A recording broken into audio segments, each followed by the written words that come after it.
The divorce papers were supposed to free her, but when Carol walked out of the penthouse at 2 a.m., she didn't know her mafia boss husband had already installed cameras in her safe apartment, or that his enforcer would show up at her new job interview with a photo of her best friend circled in red like a target. Dante Latour promised to let her go, but his version of freedom meant she'd never stop looking over her shoulder, and the flash drive of evidence hidden in her pocket was either her salvation or her death sentence. The penthouse suite smelled of expensive cologne and danger. Carol stood at the floor to ceiling windows overlooking Chicago's glittering skyline, her silk robe catching the amber glow of the city lights below. 43 stories up, she could almost pretend she was floating above it all, above the violence, the lies, the blood money that paid for every thread of Italian silk against her brown skin. Almost. Behind her, she heard the bedroom door close with a soft click that might as well have been a gunshot. She didn't turn around, didn't need to. She could feel his presence the way prey feels a predator's eyes in the dark. Carol! His voice was low, controlled, the kind of calm that came before storms.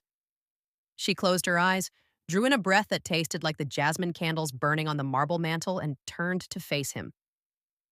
The mafia boss stood in the doorway of their bedroom, still wearing the pinstripe suit from tonight's business dinner. His tattooed hand, the one that had signed death warrants and stroked her face with equal ease, rested against the doorframe. In the low light, the ink that crawled up his neck looked like shadows come alive. Dante Latour, her husband, her captor. "We need to talk," Carol said, her voice steadier than the trembling in her hands. "Do we?" He moved into the room with the fluid grace of a man who'd never had to ask permission for anything. "Because I was under the impression we talked plenty at dinner. You smiled. You laughed. You played the perfect wife." There was an edge beneath his words, sharp as a blade hidden in silk. "I want a divorce." The words hung in the air between them. For a moment, just a heartbeat. Something flickered across his face. Surprise, maybe, or pain. But it vanished so quickly, Carol wondered if she'd imagined it. Then he laughed. It was a bitter sound, sharp as broken glass scraped across marble. A divorce. He said the word like it was a foreign language, like she just announced she wanted to sprout wings and fly to the moon. "You want a divorce?" "Yes." "And you thought, what?" He took a step closer, then another. "You thought you'd just tell me over candlelight in our bedroom?" "Romantic." Carol held her ground, even as every instinct screamed at her to back away. She'd learned that with predators, running only made them chase. "I thought I'd tell you honestly, with dignity, the way two adults who once loved each other should handle this." "Once loved?" His eyes, gray as gunmetal, fixed on hers. Past tense. "Yes." Another step closer. Close enough now that she could smell the whiskey on his breath, see the tight set of his jaw. When did it stop, Carol? The love? Was it when you found out about the casinos? The protection rackets? Or was it more recent? Maybe when you discovered I'd been using your law firm to clean my money." Her breath caught. He knew. Of course he knew. "So you admit it," she said quietly. "You used me, my career, my reputation. You turned me into a criminal without even asking." "I turned you into my wife." His voice dropped lower, dangerous now. "I gave you everything: protection, security, a life most people only dream about. A gilded cage is still a cage, Dante. And freedom is overrated when you're dead." The words landed like a blow.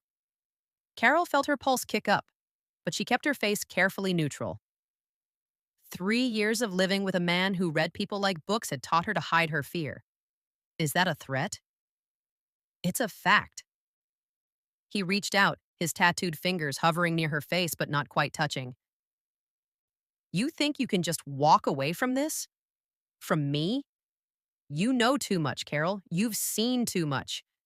The moment you leave my protection, every enemy I've ever made will see you as leverage. Then let them come." She lifted her chin. "I'd rather die free than live as your prisoner." "Don't." His hand finally made contact, cupping her jaw with a gentleness that contradicted the fury in his eyes. Don't say that. Don't ever say that. Welcome, my wonderful family and friends. If you support women who refuse to stay caged, who choose themselves over comfort, and who'd rather risk everything than live as someone's possession, then smash that subscribe button right now. Support strong women breaking free from dangerous love, and stand against the men who think I love you means I own you. We're building a community that celebrates survivors, not victims. So subscribe, turn on notifications, and let's watch Carol fight for the freedom that might just cost her everything. Now let's continue. For a moment, she saw him, really saw him.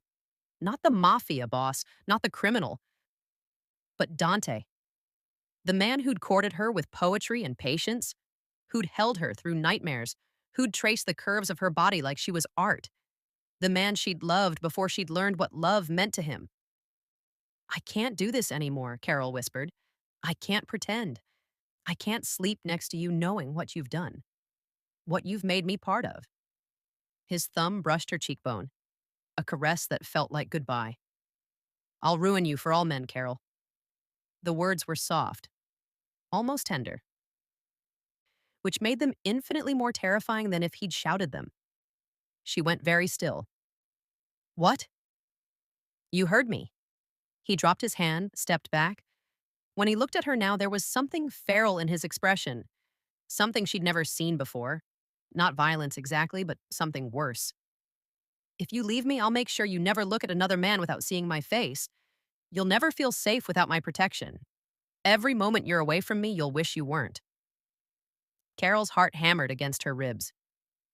That's not love, that's ownership. In my world, they're the same thing. Then your world is sick. Maybe. His jaw tightened. But it's the world you married into, the bed you made. And now you want to burn it down because you don't like the sheets? I want to leave because you lied to me. You used me. You made me complicit in crimes I never agreed to commit. I protected you. The words exploded from him, raw and fierce. Everything I did, every lie, every secret was to keep you separate from this, safe from this. By making me part of it? That's not protection, Dante, that's control. He laughed again, but there was no humor in it now. Only something hollow and broken. You want to know what control is? He moved to the nightstand, pulled open the drawer. Inside, Carol glimpsed the matte black of a handgun, but he reached past it, pulled out a manila folder instead. Control is having my lieutenant follow you for the past 6 months. Control is knowing about every file you've copied, every meeting you've had with that FBI agent, every step of your little plan to destroy me. Carol's blood turned to ice. The folder hit the bed between them, photos spilling out. Her meeting Agent Harrison in that coffee shop in Lincoln Park. Her making copies in her office late at night. Her looking over her shoulder like she knew she was being watched because she had been. You knew, she breathed. This whole time, you knew. Of course I knew. Something flickered in his eyes. Hurt, maybe, beneath the anger. I know everything about you, Carol. Your coffee order, your favorite song, the nightmare you have every third Tuesday about your father. I know you sleep on the left side of the bed, that you cry in the shower when you think I can't hear. I know you because you're mine. I'm not. Yes, he cut her off. You are. You became mine the moment you said, I do. And in my world, that's not a vow you break. It's a bond you honor, even when it's hard, even when it hurts. Carol stared at the photos scattered between them like evidence of her betrayal. Or his. She couldn't tell anymore. Why didn't you stop me? Her voice came out small, broken. If you knew what I was planning, why didn't you? Why am I still here? Because I hoped you'd change your mind. The confession seemed torn from somewhere deep inside him. Because I thought if I gave you space, if I let you work through this, you'd remember what we had. What we still have. Had, Carol corrected softly. Past tense. The muscle in his jaw ticked. For a long moment, he just looked at her, really looked at her, and she saw the man she'd fallen for warring with the monster he'd become. If you leave, he said finally, each word carefully measured, they'll come for you. The Russians. The Colombians. The families I've crossed to protect our empire, they'll use you to get to me. And when they're done, he didn't finish. Didn't need to. So what are you saying? I'm your prisoner now? I'm saying you're my wife, and I'll do whatever it takes to keep you alive, even if it means keeping you here against your will. His voice dropped to barely above a whisper. I love you, Carol, but I love you enough to become your villain if that's what it takes. The confession should have softened something in her, should have reminded her of the man who'd once recited Neruda while they danced in this very room. Instead, it crystallized her resolve. Carol reached into the pocket of her robe, her fingers closing around the cool metal of the flash drive she'd hidden there. Insurance? Leverage? Her ace in the hole. You think you can ruin me for all men?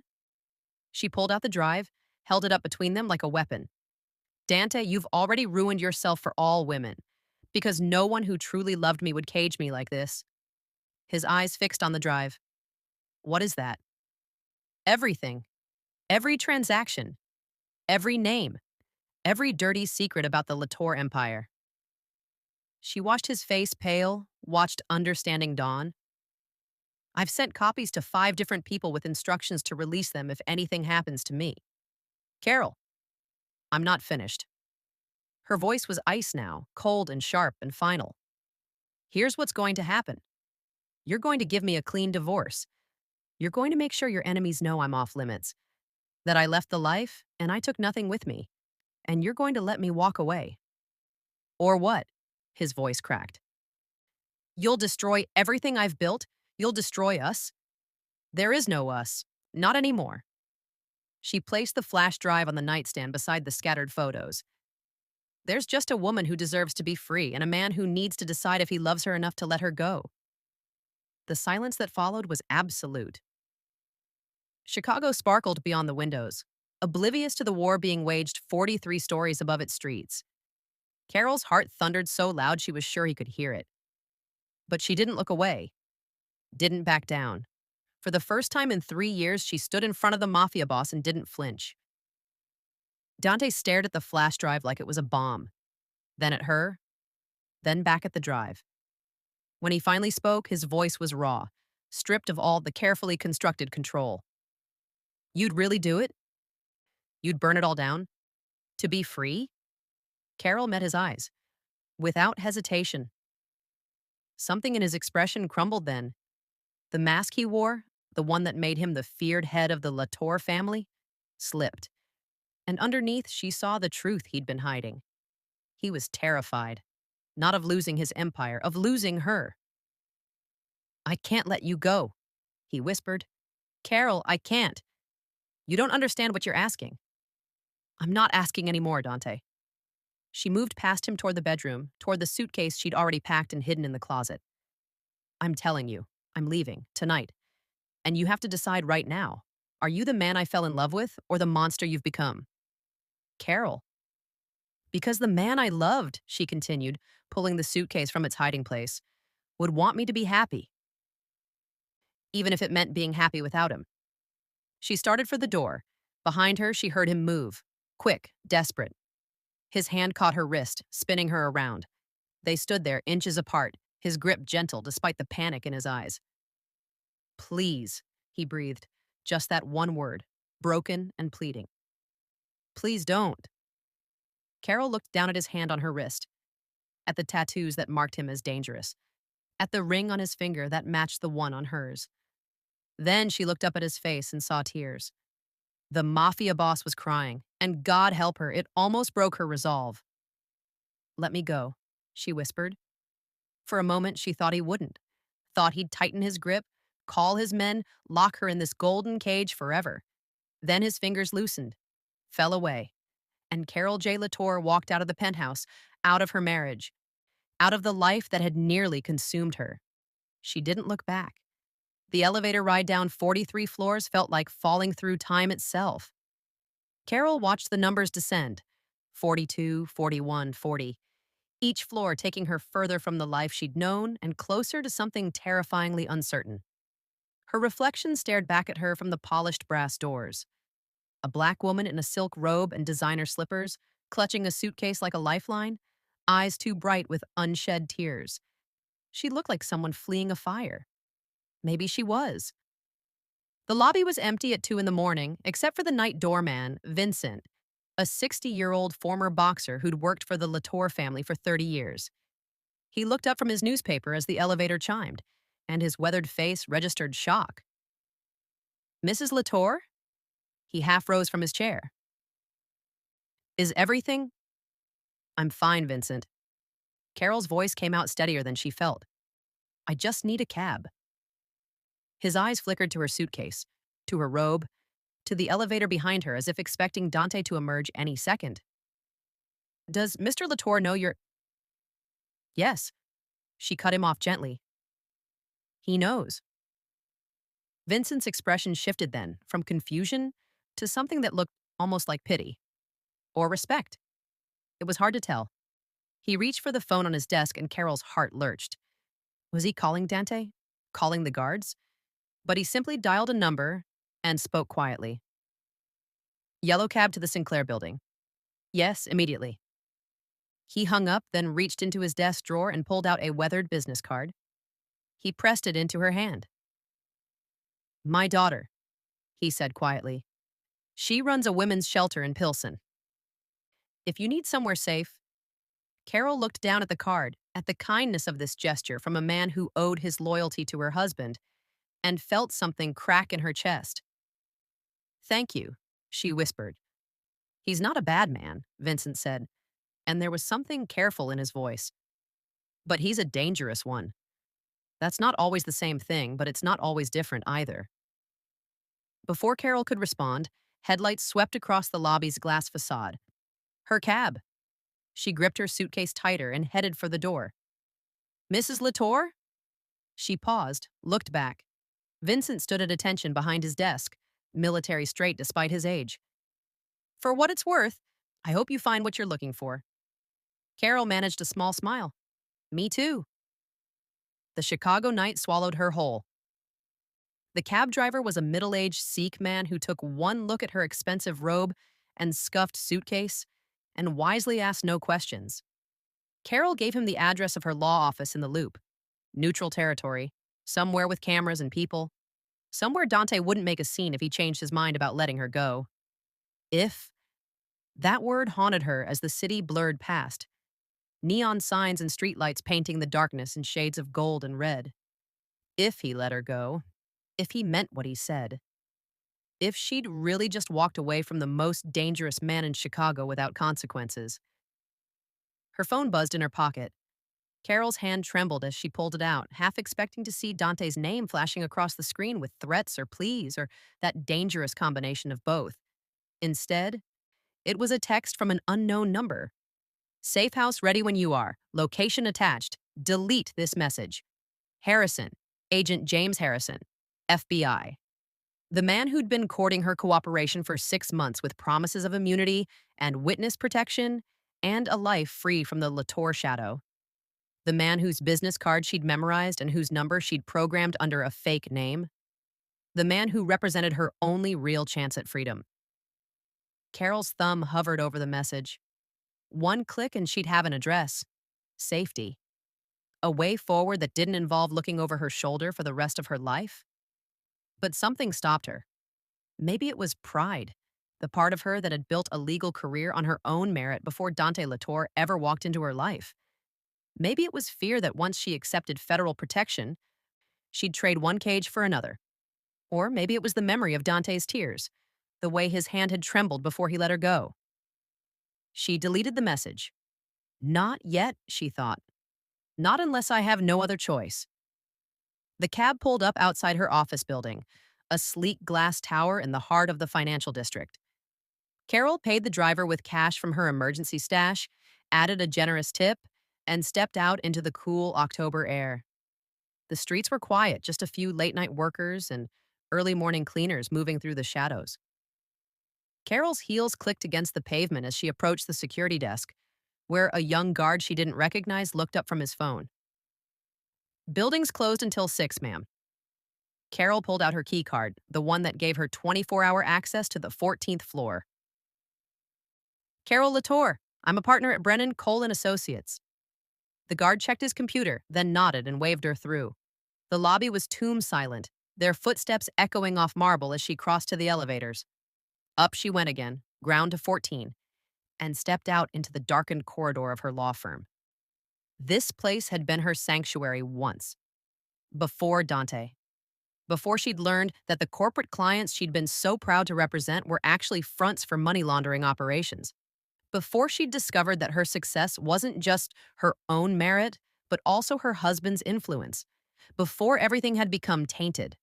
Carol unlocked her office, a corner space with views of the Chicago River, and flipped on the lights. Everything was exactly as she'd left it yesterday morning. Case files stacked neatly on her desk, her Yale law diploma on the wall, the photo of her and her late mother at her law school graduation. The photo of her and Dante from their wedding day was face down in a drawer.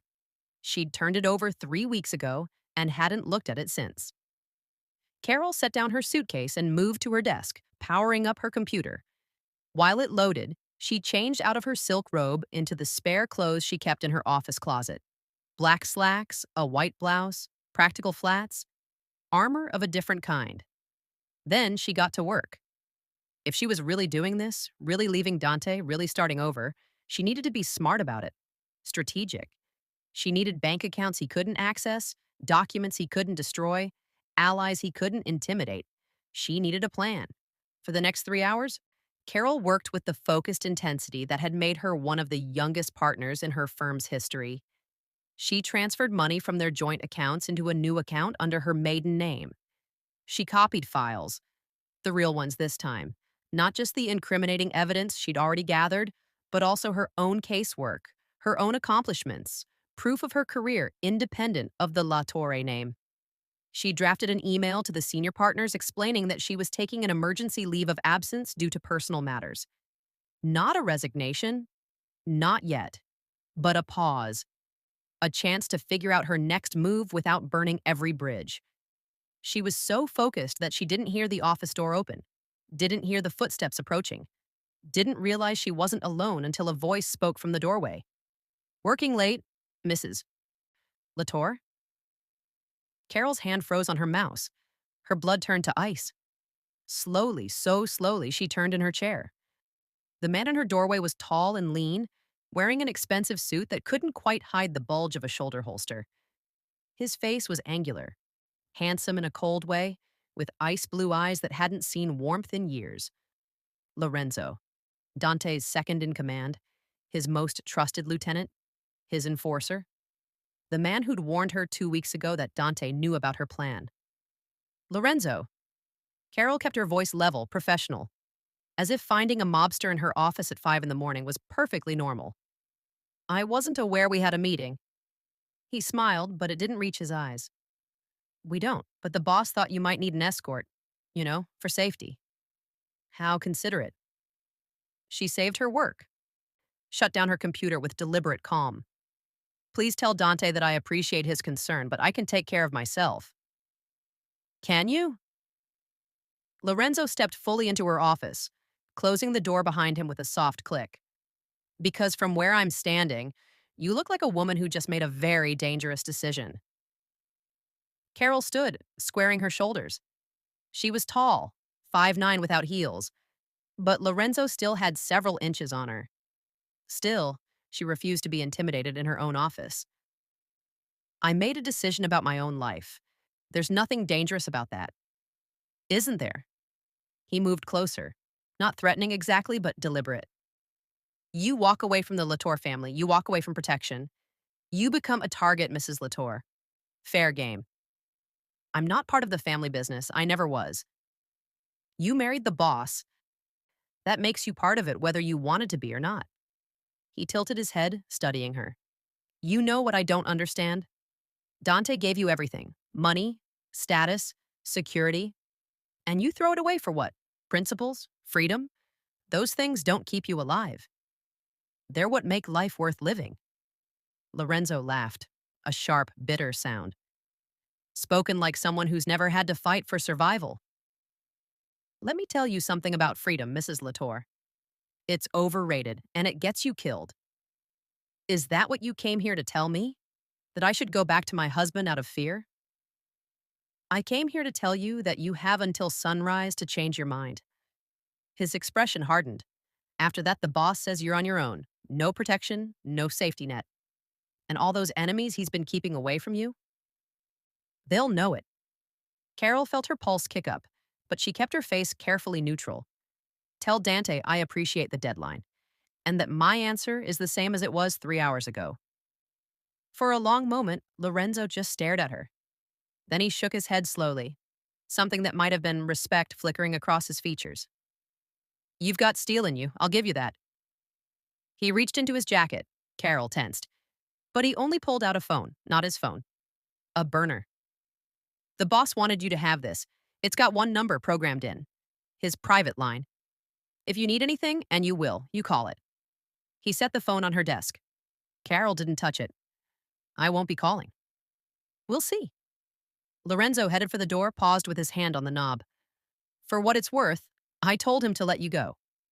Told him a woman who doesn't want to be kept can't be kept. But he loves you, and love makes men stupid. He doesn't love me. He owns me. There's a difference. Maybe. Lorenzo opened the door. But in our world, ownership is the closest thing to love we've got. You'll figure that out soon enough, Mrs. Latour. When you're alone and scared and looking over your shoulder, wondering if that shadow behind you is death catching up. He left. The door clicked shut.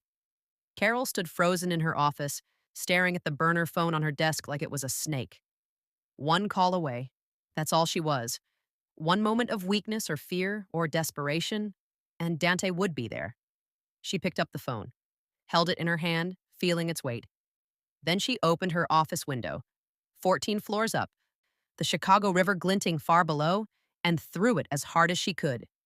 She watched it tumble through the dawn air until it disappeared into the water with a splash she couldn't hear but could imagine. No safety net, no going back. Just Carol and the uncertain freedom she'd fought for. The sun was rising over Chicago, painting the sky in shades of gold and crimson. Carol watched it from her office window, her reflection ghostly in the glass. She looked different somehow, harder, more real. Her phone buzzed, her actual phone this time. A text from an unknown number, different from Harrison's earlier message. The clock is ticking, Carol. When you realize you made a mistake, I'll be waiting. I'm always waiting. D. Her hands shook as she read it. Read it again, heard Dante's voice in every word. I'll be waiting. A promise or a threat. With him, they were always both. Carol deleted the message, blocked the number. Then she grabbed her suitcase, turned off her office lights, and walked out of Brennan, Cole and Associates. Behind her, the photo of her and Dante remained face down in the drawer. Ahead of her, the sun continued to rise over a city that suddenly felt much bigger and much more dangerous than it had 24 hours ago. But it was hers now. Her city. Her life. Her choice. Even if that choice might kill her. Carol checked into a Holiday Inn under her maiden name, Jameson, and paid cash for 3 nights. The room was nothing like the penthouse. No marble countertops or silk sheets. No view of the Chicago skyline. Just a queen bed with a floral comforter, a television bolted to the dresser, and a bathroom with fluorescent lighting that made her look half dead. It was perfect. For the first time in 3 years, Carol was somewhere that Dante didn't own. Somewhere his money hadn't touched. Somewhere she could breathe without feeling his presence in every corner. She collapsed onto the bed, still wearing yesterday's clothes, and stared at the popcorn ceiling.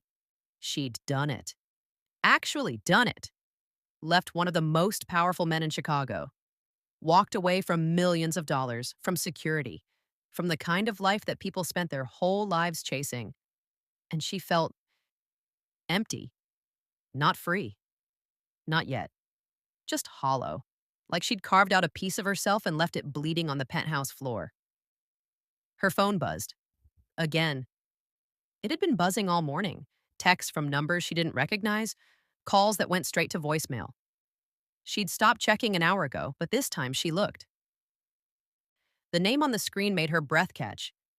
Simone. Her best friend. Her law school roommate. The woman who'd been maid of honor at her wedding and who'd slowly, carefully distanced herself over the past 3 years. Carol almost didn't answer, almost let it go to voicemail with all the others. But loneliness was a powerful motivator. Hello? Carol, thank God.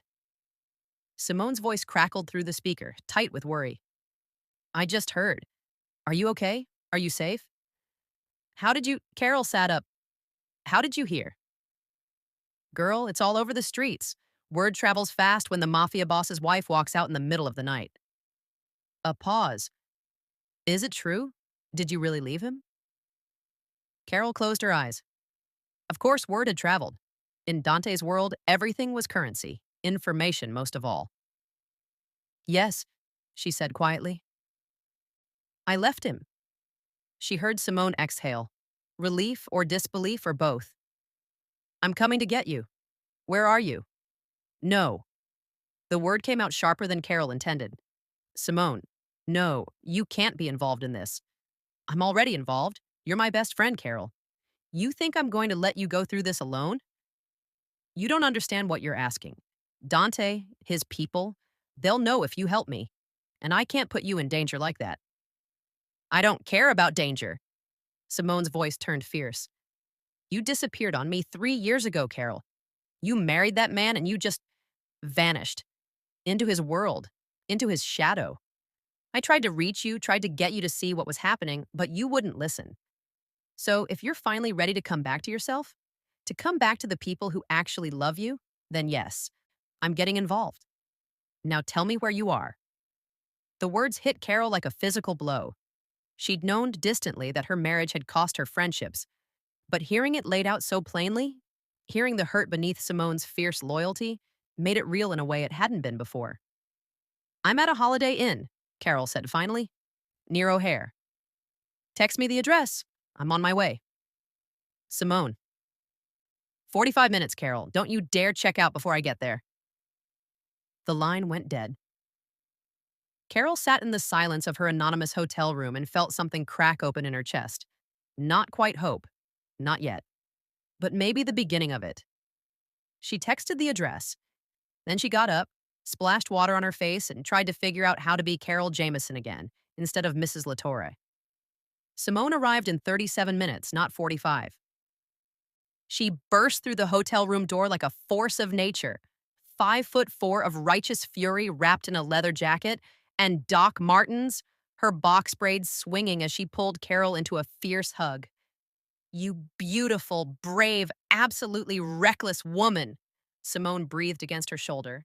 I can't believe you actually did it. Carol hugged her back, holding on tighter than she'd held onto anything in years.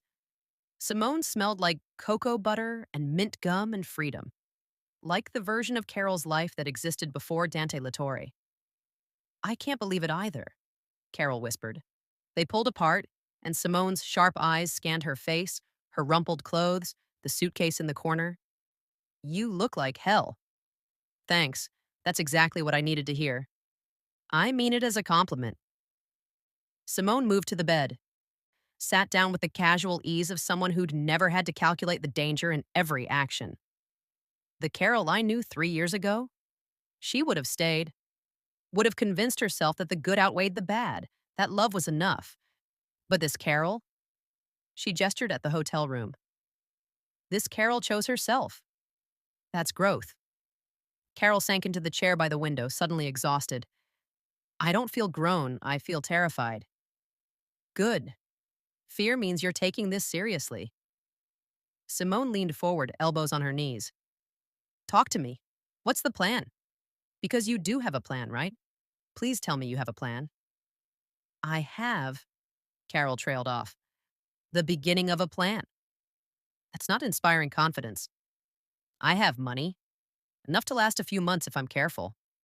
I have copies of files, evidence against Dante's operation, insurance. In case he tries to... She couldn't finish the sentence. In case he tries to kill you, Simone finished flatly. Carol, this is insane. You're playing chicken with the mafia. I know. Do you? Simone's voice rose. Because from where I'm sitting, You just painted a target on your back and you're hiding in a Holiday Inn like that's going to stop a bullet. What do you want me to do, Simone? Go back to him? Spend the rest of my life as his property? No, God, no. Simone ran a hand over her braids, frustrated. I want you to be smart about this. Strategic. You said you have evidence against him. Have you contacted the FBI? Witness protection? Carol thought of Agent Harrison's texts, the safe house waiting for her, the new identity, the life she could have if she just asked for it. Not yet, she said. Why not? Because Carol struggled to articulate the tangle of emotions in her chest. Because the moment I do that, I become a federal informant, a witness. My whole life becomes about testifying against Dante. And yes, maybe I get a new name and a new city, but I'll always be looking over my shoulder. Always be that woman who betrayed her husband to save herself. He betrayed you first, Simone said quietly. He used you, Carol, your career, your name. He turned you into a criminal without your consent. I know. Then why are you protecting him? I'm not protecting him. I'm protecting myself. Carol met her friend's eyes. If I go to the FBI, Dante will retaliate. Maybe not against me directly. Maybe he'd honor whatever deal we made. But his family, his business partners, they won't be bound by his conscience. And anyone associated with me becomes a target. Understanding dawned on Simone's face. That's why you told me not to come. You shouldn't be here. You should be as far away from me as possible until this blows over. And when does it blow over, Carol? When you're dead? When Dante is? Simone stood abruptly, paced to the window. There's no safe ending to this story. You know that, right? You married into the mob. There's no clean divorce. No happy ever after. Then what am I supposed to do? Carol's voice cracked. Just accept that my life is over? That I'll never be safe again? Simone turned from the window and her expression was fierce. No, you fight. You fight like hell to build something new, and you stop doing it alone. I can't ask you to. You're not asking. I'm offering. Simone crossed the room, crouched in front of Carol's chair so they were eye level. Listen to me. You're my sister. Not by blood, maybe, but by choice. And I'm not letting you face this alone. So here's what we're going to do. She pulled out her phone, opened a notes app with swift fingers. First, we get you a lawyer. Not someone from your firm. Someone independent who specializes in this kind of situation. Someone who can negotiate the divorce without getting you killed. Dante won't agree to a lawyer. Then we make him agree. You said you have evidence? That's leverage. We use it. Simone typed as she talked, fingers flying. Second, we get you somewhere safer than this. I have a friend, don't ask, who has an apartment in Wicker Park. Sublet. Cash only. No paper trail. Simone. Third, we get you a new phone. New number, new email, everything clean. And fourth, she looked up, her dark eyes serious. You decide how far you're willing to go. FBI, witness protection, starting over in another state. Whatever you choose, I'll support you. But you have to choose, Carol, because this limbo you're in right now, it's going to get you killed. Carol stared at her friend, this woman who'd shown up without hesitation, who'd created a plan in under 5 minutes, who'd offered her life raft after life raft without asking for anything in return. Why? Carol whispered. Why are you doing this? Simone's expression softened. Because 3 years ago, I watched my best friend fall in love with a dangerous man. And I watched her disappear into his world piece by piece. I tried to warn you, tried to make you see. But you were so convinced it was real, that he was different. That love would be enough. She reached out, took Carol's hands in hers. I watched you lose yourself, Carol, and I couldn't stop it. But now you're fighting to get yourself back. So yeah, I'm going to help you because that's what sisters do. Tears burned behind Carol's eyes. She'd cried more in the past 12 hours than she had in 3 years of marriage. Thank you, she managed. Don't thank me yet. We've got a lot of work to do. Simone stood, pulling Carol up with her. Come on, let's get you out of this depressing hotel room and into somewhere with better coffee. We'll make a plan, a real one, and then we'll figure out how to get you free. Just like that? Just like that. Carol grabbed her suitcase, followed Simone toward the door. But before they left, she turned back one last time. The room looked different in the daylight streaming through the window, less like a sanctuary and more like a way station, a place between one life and another. She thought of Dante in their penthouse, alone with his empire and his obsession. She thought of the burner phone she'd thrown in the river. She thought of the choice she'd made, the one that couldn't be unmade, no matter how hard the road ahead. And she thought, this is what freedom costs. Her phone buzzed one more time. Against her better judgment, Carol looked. Another unknown number. Another message. You think you're safe because you're hiding? You're not. But I promised to let you go, so I will, for now. Just remember, you're only free because I'm allowing it. That can change whenever I decide. Sleep well, Carol, if you can. D. The message was a knife, sharp and precise, designed to cut through whatever piece she'd managed to find. Carol showed it to Simone. Her friend's jaw tightened. Block the number. Block all of them. He'll just get more. Then we change your number, today, right now. Simone's voice turned to steel. He doesn't get to terrorize you anymore, Carol. He doesn't get that power. Carol looked at the message one more time, at the casual cruelty wrapped in possessive love. You're only free because I'm allowing it. No, she wasn't free because Dante allowed it. She was free because she'd fought for it. Because she'd walked away despite the fear, despite the consequences, despite everything he'd threatened, and she'd stay free no matter what it cost. Carol blocked the number, deleted the message, and followed Simone out into the Chicago morning, into whatever came next. Behind them, the hotel room stood empty, just another anonymous space where someone had spent a night between one life and the next. But Carol didn't look back. She'd spent 3 years looking back, wondering if she'd made the right choice in marrying Dante Latorre. Now, finally, she was looking forward. Even if she couldn't see where the road led. Even if the path was dark and dangerous and uncertain. Even if the man she'd loved was somewhere in the city, watching, waiting, planning his next move, Carol Jameson was free. And she'd fight like hell to stay that way. The apartment in Wicker Park was a third-floor walk-up above a vintage record store, access through a graffiti-tagged alley that smelled like rain and burnt coffee. It was perfect.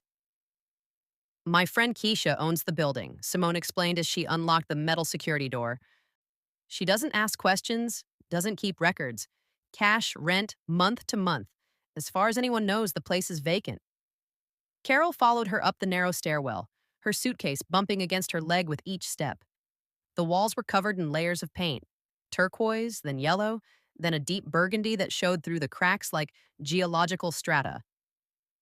How does she make money if she doesn't keep records? Carol asked, her lawyer brain automatically finding the holes in the arrangement. She keeps records, Simone clarified. Just not ones that the city or the IRS or anyone else can access. It's a cash business, always has been. They reached the third floor, and Simone unlocked apartment 3C. The space was small, a studio with exposed brick walls, hardwood floors that creaked with age, and windows that overlooked the alley. The furniture was minimal, a futon that doubled as a couch, a small kitchen table with 2 mismatched chairs, a kitchenette with appliances that looked like they'd survived the Cold War. It was nothing like the penthouse. It was beautiful. It's not much, Simone said, watching Carol's face carefully. But it's off the grid. No lease in your name, no utilities in your name. Keisha's cousin lives here on paper. You're just crashing with her. Carol set down her suitcase and moved to the window. Below, the alley was empty except for a tabby cat picking through a toppled garbage can. Beyond that, she could see the edge of the elevated train tracks, hear the distant rumble of the Blue Line heading downtown. Downtown, where Dante was. Downtown, where her old life waited like a ghost. It's perfect, Carol said softly. Thank you. Simone came to stand beside her at the window. You don't have to thank me. Just promise me you'll actually use this place, that you won't do something stupid like go back to him. I'm not going back. Say it like you mean it. Carol turned to face her friend. I'm not going back, Simone. No matter what happens, no matter how hard this gets, I'd rather die free than live as his possession. The words hung in the air between them, heavy with finality. Simone nodded slowly. Okay, good, because now comes the hard part. Over the next 6 hours, Simone systematically dismantled Carol's old life and began building a new one. They started at a T-Mobile store in Lincoln Park where Carol got a new phone and a new number under a prepaid plan. No contract, no credit check, just cash and a clean slate. Don't give this number to anyone except me, Simone instructed as they walked back to her car, a beat-up Honda Civic that was somehow still running despite its obvious death wish. Not family, not old friends, not anyone from your firm. Assume everyone is compromised until proven otherwise. That's a paranoid way to live. You married a mobster, Carol. Paranoia is survival. Next, they went to a branch of a small credit union on the south side where Simone knew the manager, another friend from her apparently endless network of useful contacts. Within an hour, Carol had a new bank account under her maiden name, seeded with cash she'd withdrawn from the joint accounts before Dante could freeze them. Is it enough? Simone asked as they left the bank. Carol did the math in her head. 3 months if I'm careful. Maybe 4 if I don't eat. You're eating. Then 3 months. That gives us 90 days to figure out your next move. Simone unlocked the Civic and they climbed in. The interior smelled like old French fries and air freshener. Which brings us to the lawyer question. Carol had been dreading this part. I can't afford a good divorce attorney. Not one who specializes in. She gestured vaguely. This. What about your savings from before Dante? I used most of it on student loans, and whatever's left is in an account he has access to. Carol stared out the window at the Chicago streets scrolling past. I thought about it. If I clean out that account, he'll know immediately. He might freeze it out of spite. Or worse, use it to track me. So we're back to 3 months of runway and no legal representation. Looks like it. Simone was quiet for a long moment, her fingers drumming against the steering wheel as she navigated through traffic. There might be another option, she said finally, but you're not going to like it. Try me. At this point, I'm open to anything short of witness protection. Legal aid. There's an organization, Chicago Alliance for Family Justice. They specialize in helping women get out of dangerous relationships, domestic violence, stalking, partners with criminal connections. Simone glanced at her. They work pro bono. And they're good, Carol, really good. Pride warred with practicality in Carol's chest. She'd spent her entire career on the other side of this equation, the high-powered attorney with the corner office, not the desperate woman seeking free legal help. But desperate was exactly what she was. Set up a meeting, Carol said quietly. Simone smiled. Already did. Tomorrow at 2. That night, Carol lay on the futon in her new apartment and tried to sleep. It didn't come. The space was too quiet without the ambient hum of the penthouse's climate control system. Too dark without the glow of Chicago's skyline. Too empty without Dante's presence beside her, the warm weight of him, the rhythm of his breathing, the way he'd instinctively reach for her in his sleep. She hated that she missed it. Hated that 3 years of sharing a bed with a monster had trained her body to expect his touch, to find comfort in his proximity, even as her mind screamed danger. This was what he'd meant, she realized, when he'd said he'd ruin her for all men. He'd embedded himself so deeply into her life, her routines, her very sense of safety, that his absence felt like amputation. She wasn't just leaving a husband. She was severing a part of herself. Carol's new phone buzzed on the floor beside her. She grabbed it, heart pounding. Had Dante somehow gotten the number already? But it was just Simone. Can't sleep? Carol typed back, How did you know? Because I can't either. I keep thinking about you alone in that apartment. I'm fine. Liar? Want me to come over? We can watch bad movies and eat ice cream like we're back in law school. The offer was tempting. More tempting than it should have been. But Carol had already put Simone at enough risk. Having her at the apartment, creating patterns, making connections, it was dangerous for both of them. Rain check. I need to learn to be alone again. A long pause, then, okay, but I'm here if you need me, anytime, day or night. You're not doing this alone, Carol. I know, thank you. Stop thanking me and get some sleep. Tomorrow's a big day. Carol set down the phone and stared at the ceiling, at the shadows cast by the streetlight filtering through the window.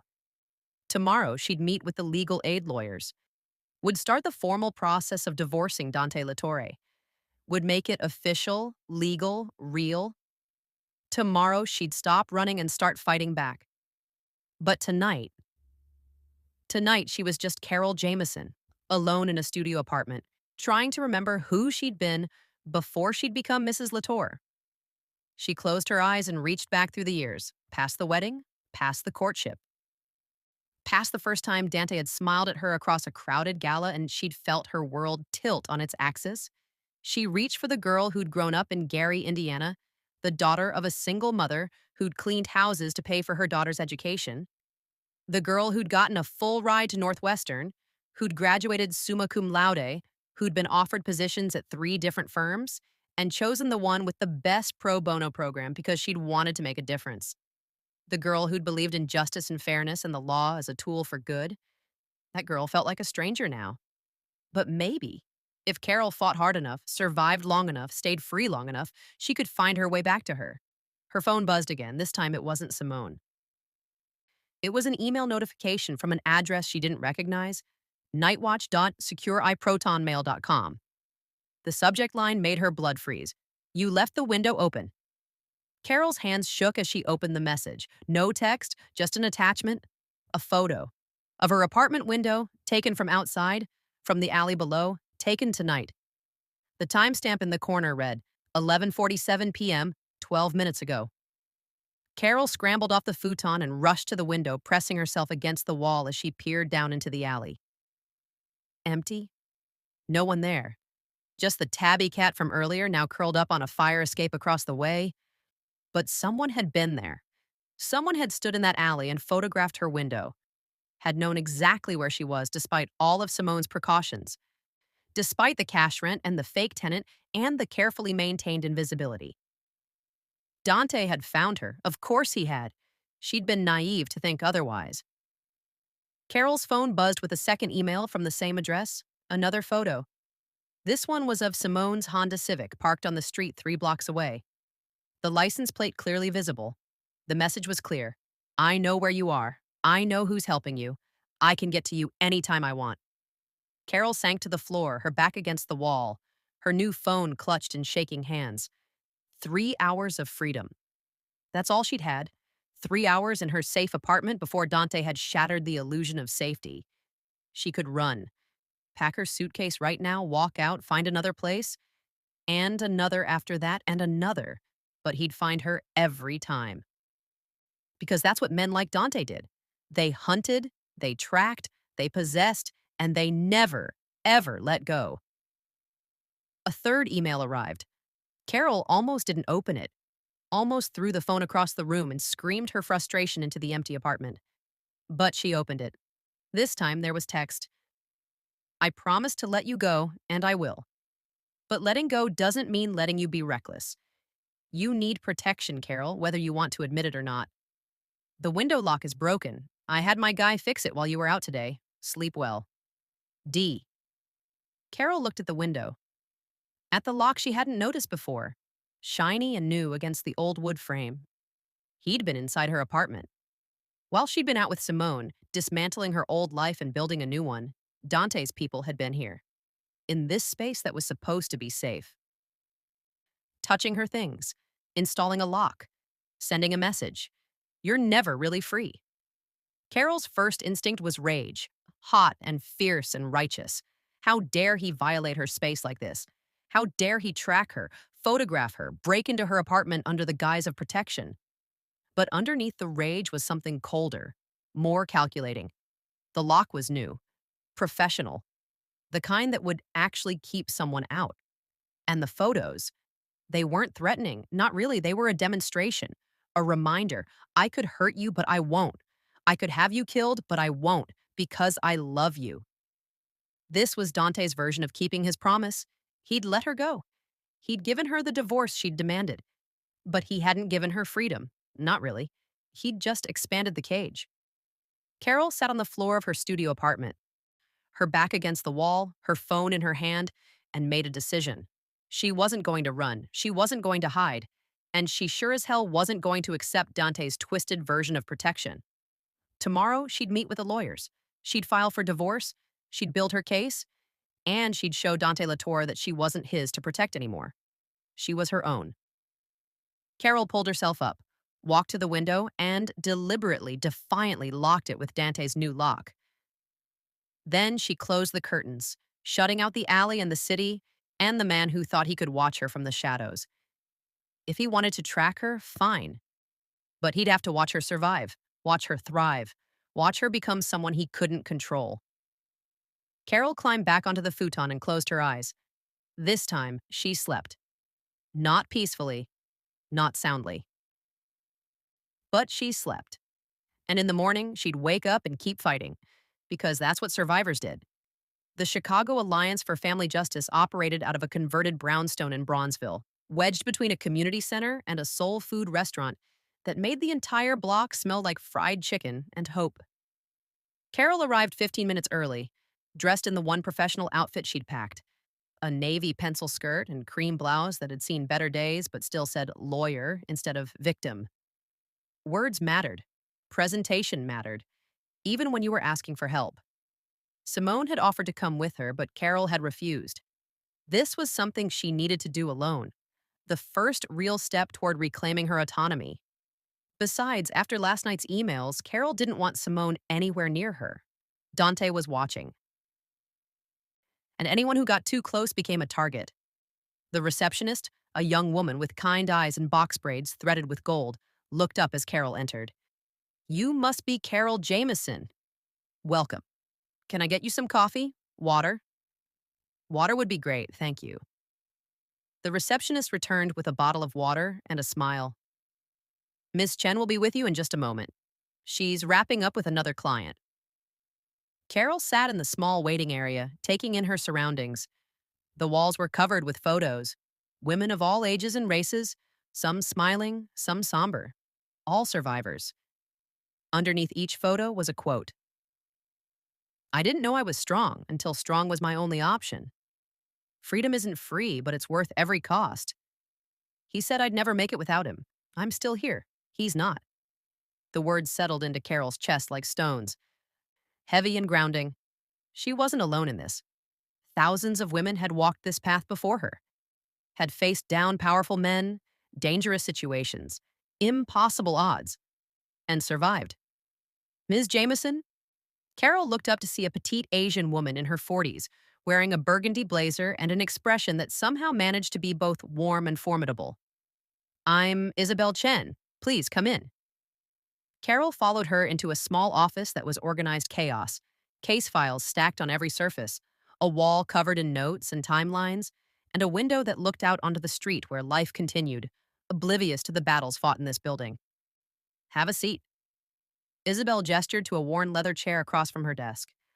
"I've reviewed the preliminary information Simone provided, but I'd like to hear your story directly, in your own words. Take your time." Carol sat, gripping her water bottle like a lifeline. "I don't know where to start." "Start wherever feels right. There's no wrong way to tell your truth." So Carol told her about meeting Dante at a charity gala 3 years ago, about the whirlwind courtship, the promises, the wedding that had felt like a fairy tale, about the slow realization that the man she'd married wasn't who he'd claimed to be, about discovering his criminal empire, about being used to launder money through her law firm, about the moment she decided she'd rather risk death than spend another day as his possession. Isabel listened without interrupting, taking notes on a yellow legal pad. When Carol finished, voice hoarse, hands trembling, Isabel set down her pen and met her eyes. "You're incredibly brave for being here." "I don't feel brave. I feel terrified." "Those things aren't mutually exclusive." Isabel leaned back in her chair. "Let me be direct with you, Carol. Your situation is complicated. More complicated than most cases we handle. Your husband is a high profile criminal with significant resources and connections. Filing for divorce will make you vulnerable in ways that most people can't imagine. I know. Do you? Isabel's tone sharpened slightly. Because I need you to understand what you're walking into. Dante Latore will fight this. Not necessarily in court. Men like him rarely fight fair. He'll use intimidation, surveillance. He'll exploit every weakness, every vulnerability, and he'll do it all while claiming he's protecting you. Carol thought of the emails from last night, the photos, the new lock. He's already started. Tell me. Carol pulled out her phone, showed Isabel the messages. Watch the lawyer's expression harden with each image. He broke into your apartment? He claims he was fixing a broken lock for my safety. That's not protection. That's stalking. Isabel made a note. We can use this. File for a restraining order based on... No. The word came out sharper than Carol intended. No restraining order. Isabel looked up, her pen hovering over the notepad. May I ask why not? Because a restraining order is a piece of paper. It won't stop Dante if he decides to come for me. It'll just make him angry. And an angry Dante is more dangerous than one who thinks he's in control. You're probably right, Isabel admitted. But that doesn't mean we leave you unprotected. There are other options. We can work with law enforcement. The police won't help. Half of them are on Dante's payroll. Then federal agents. The FBI has jurisdiction over... I know what jurisdiction the FBI has. Carol's voice was tight. I'm a lawyer, Ms. Chen. I understand the law, but the law doesn't work the same way when you're dealing with organized crime. The moment I cooperate with federal agents, I become a witness, a liability. And Dante's associates will kill me before they let me testify. So what do you want to do? Isabel's question was gentle but pointed. Because right now you're in limbo. You've left your husband but haven't legally separated. You have evidence against him but won't use it. You're in danger but won't accept protection. Help me understand your endgame here. Carol took a long breath, trying to articulate the plan that had been forming in her mind since she'd walked out of the penthouse. I want a divorce. Clean, legal, as amicable as possible given the circumstances. Amicable? Isabel's eyebrows rose. With a mafia boss? He promised to let me go. I'm holding him to that promise. And if he breaks it? Then I have leverage. Carol pulled out the flash drive from her purse, the same one she'd shown Dante. Everything on here, financial records, meeting notes, names of his associates and their operations, enough to bring down his entire organization. Isabel stared at the drive like it was a live grenade. That's a death warrant, Carol, for both of us if you keep it here. Which is why I have copies, 5 of them, hidden in different locations, with instructions to release them if anything happens to me. Carol leaned forward. I don't want to destroy Dante. I just want to be free of him. But if he forces my hand, if he decides that possession is more important than my life, then yes, I'll burn his empire to the ground. For a long moment, Isabel said nothing, just studied Carol with an intensity that felt like being X-rayed. Then she smiled, small and fierce. You know what? I think you're going to survive this. You do? Most women who come through that door are running scared. They're so beaten down by abuse and manipulation that they can barely advocate for themselves. But you? Isabel tapped her pen against her notepad. You're not running. You're strategizing. You've got leverage, and you're not afraid to use it. That tells me you understand power, how to wield it. How to negotiate from a position of strength even when you feel weak. I don't feel strong. You wouldn't be here if you weren't. Isabel pulled out a fresh legal pad. Okay, here's what we're going to do. First, we file for divorce. Standard petition, no fault grounds, citing irreconcilable differences. Nothing inflammatory. Nothing that paints Dante as the villain, even though he is. Why not? Because men like Dante have egos. If we attack him publicly, he'll retaliate. But if we frame this as a mutual decision, 2 people who've grown apart, he might be more willing to negotiate. Carol nodded slowly. It made sense. Dante's public image was everything. If the divorce looked like her failure rather than his, he might let it proceed without a fight. What about assets? Carol asked. We have a prenup, but let me guess. He had his lawyers draft it. You signed it without much negotiation. Carol felt heat rise in her cheeks. I was in love. I trusted him. Most women do. That's how men like him operate. Isabel made another note. We'll challenge the prenup on grounds of coercion and fraud. You didn't have independent legal counsel when you signed it. You weren't aware of the full extent of his assets or their criminal origin. We can argue that the agreement is void. That'll make him angry. Everything will make him angry, Carol. The question is, do you want to be fairly compensated for 3 years of marriage? Or do you want to walk away with nothing just to avoid conflict? It was a good question. Carol thought about the penthouse, the cars, the jewelry, the life of luxury she'd lived while Dante had built his empire on blood money and broken laws. She didn't want any of it. I just want out. Whatever assets I'm entitled to under the law, fine. But I'm not fighting for money. I'm fighting for freedom. Noble, but impractical. Isabel's voice turned pragmatic. You've got 3 months of savings, maybe 4. Then what? You need to think long-term, Carol. Housing, employment, the basics of survival. If Dante's willing to pay you out, we take it. Consider it compensation for 3 years of your life and your complicity, willing or not, in his crimes. Put that way, it didn't feel like greed. It felt like justice. Okay, Carol agreed. We negotiate for a settlement. Good. Now, timeline. Isabel flipped to a new page. Illinois requires a 6-month waiting period for divorce, but we can expedite based on... A sharp knock interrupted her. The door opened, and the receptionist stuck her head in, her expression anxious. Ms. Chen, I'm sorry to interrupt, but there's someone here who says he needs to speak with Ms. Jameson. He's quite insistent. Carol's heart stopped. Who? He didn't give a name. Just said to tell you... The receptionist glanced at a note card in her hand. To tell you that promises have conditions. The room tilted. Dante, or one of his men, here, at the legal aid office, making good on his threat to track her every move. Isabel's expression hardened.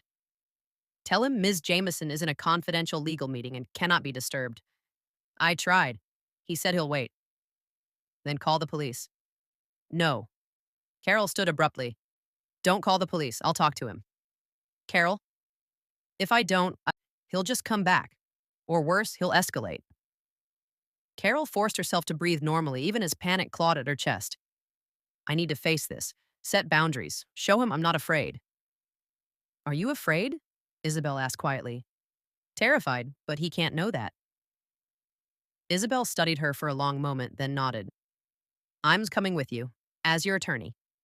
Whatever he says, whatever he threatens, you don't respond without consulting me first, understood? Understood. They walked together to the reception area, Carol's heels clicking against hardwood with each step that brought her closer to the confrontation she'd been dreading. The man waiting in the lobby wasn't Dante, it was Lorenzo. The lieutenant, the enforcer, the man who'd appeared in her office and warned her that freedom was overrated. He stood by the window, hands clasped behind his back, wearing an expensive suit that couldn't hide what he was, a weapon in human form. When he saw Carol, he smiled, cold and predatory. Mrs. Latour, good to see you again. It's Ms. Jameson now, Carol said, her voice steadier than her heartbeat. And you're not welcome here. I'm not here to cause trouble, just delivering a message from the boss. Lorenzo's eyes flicked to Isabel. This your lawyer? Cute. You know, legal aid can't protect you from what's coming, right? Is that a threat? Isabel stepped forward, positioning herself slightly in front of Carol. Because threatening a client in a legal aid office is a felony. Everything's a felony these days. Lorenzo shrugged. I'm just here to talk. Boss wants to meet. Tonight. Neutral territory. One last conversation before lawyers get involved and make everything complicated. Absolutely not, Isabel said before Carol could respond. My client has no obligation to meet with your employer. Any communication should go through me. The boss thought you might say that. Lorenzo pulled an envelope from his jacket, extended it toward Carol. So he wanted me to give you this, to help you make an informed decision. Carol didn't take it. What is it? Open it and see. Don't, Isabel warned. Whatever's in there. But Carol was already reaching for the envelope, already breaking the seal, already pulling out the single photograph inside. Her breath caught. It was a photo of Simone, leaving her apartment this morning, getting into her Honda Civic, with a red circle drawn around her like a target. The boss wanted you to know, Lorenzo said quietly, that promises have conditions. He promised to let you go, and he will. But he also promised to protect you, whether you want his protection or not. And everyone in your life, everyone you care about, falls under that umbrella. You son of a... It's not a threat, Ms. Jameson. It's a fact. Lorenzo's expression was almost sympathetic. You're tangled up in things you don't fully understand. People who want to hurt the boss will use you to do it. Your friend Simone? She's exposed now. Because you exposed her. The words hit like physical blows. Carol thought of Simone's fierce loyalty, her immediate willingness to help, the way she'd shown up without hesitation. And now she was in danger because Carol had let her get too close. What does he want? Carol asked, her voice hollow. One meeting, tonight. After that, if you still want the divorce, he won't fight it.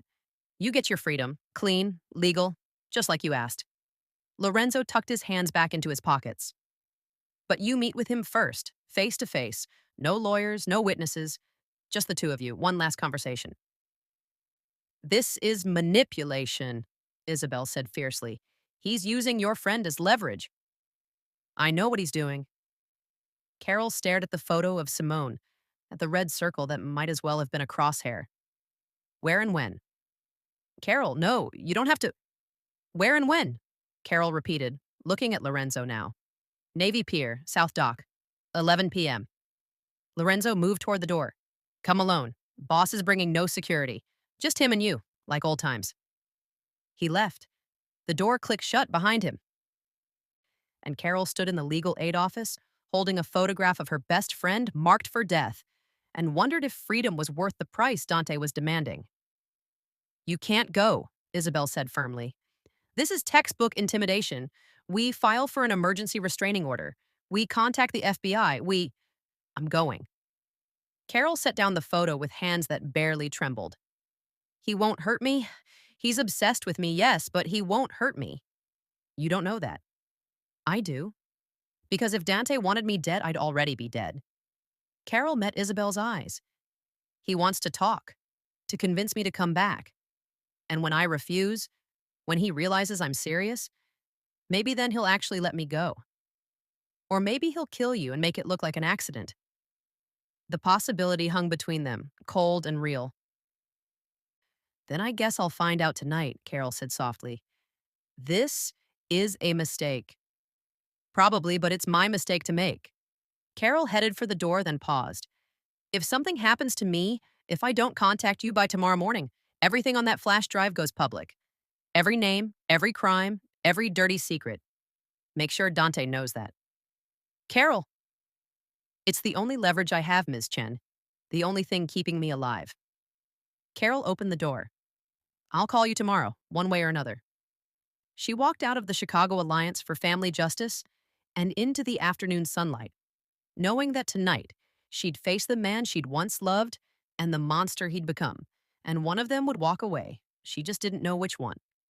Navy Pier at night was a study in contrasts, the cheerful lights of the Ferris wheel casting colorful shadows over dark water, families heading home after late dinners, and beneath it all, the undercurrent of danger that came with meeting a mafia boss on isolated docks.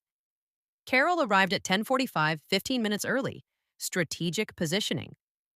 She wanted to see Dante arrive, wanted to control at least that small element of the encounter. The South Dock was mostly deserted this time of night, the tourist attractions closed, the boats secured for the evening.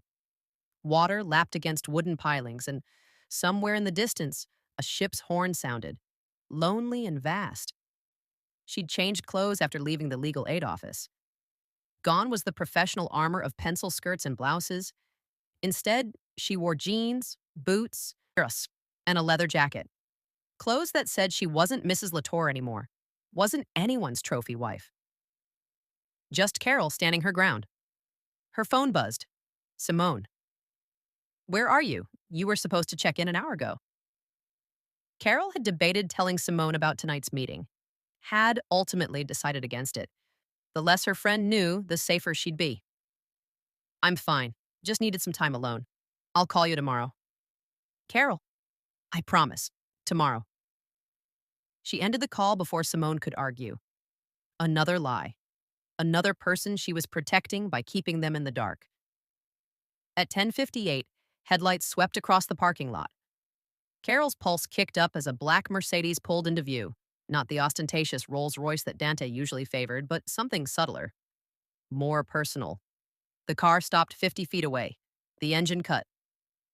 The driver's door opened, and Dante Latorre stepped out into the Chicago night. He looked different than he had in the penthouse. Less polished. He wore dark jeans and a simple black sweater, his hair slightly disheveled as if he'd been running his hands through it. No jewelry except his wedding ring, which caught the light as he moved. He looked almost human. Almost. Carol. His voice carried across the distance between them. Thank you for coming. I'm not here because I wanted to be here. Carol kept her tone neutral, unemotional. I'm here because Lorenzo threatened my friend. He was protecting your friend. There's a difference. Dante moved closer, but stopped when Carol tensed. May I? She nodded stiffly. He closed the distance between them with careful steps, like approaching a wild animal. When he was 10 feet away, he stopped again. You look good, he said quietly. Different, but good. Don't do that. Do what? Try to charm me, compliment me, make this personal. Carol crossed her arms over her chest. You wanted to talk, so talk. Pain flashed across his features, quickly masked. When did we become strangers? When I found out who you really were. I'm the same man you married, Carol. No, you're not. She held his gaze. The man I married was a lie, a performance. She gestured at him, at the empty dock, at the danger crackling between them. This is who you really are. A criminal who uses love as a weapon. That's not fair. Fair? The word exploded from her. You want to talk about fair, Dante? You used my law firm to launder money. You made me complicit in your crimes without my knowledge. You've been tracking me since I left.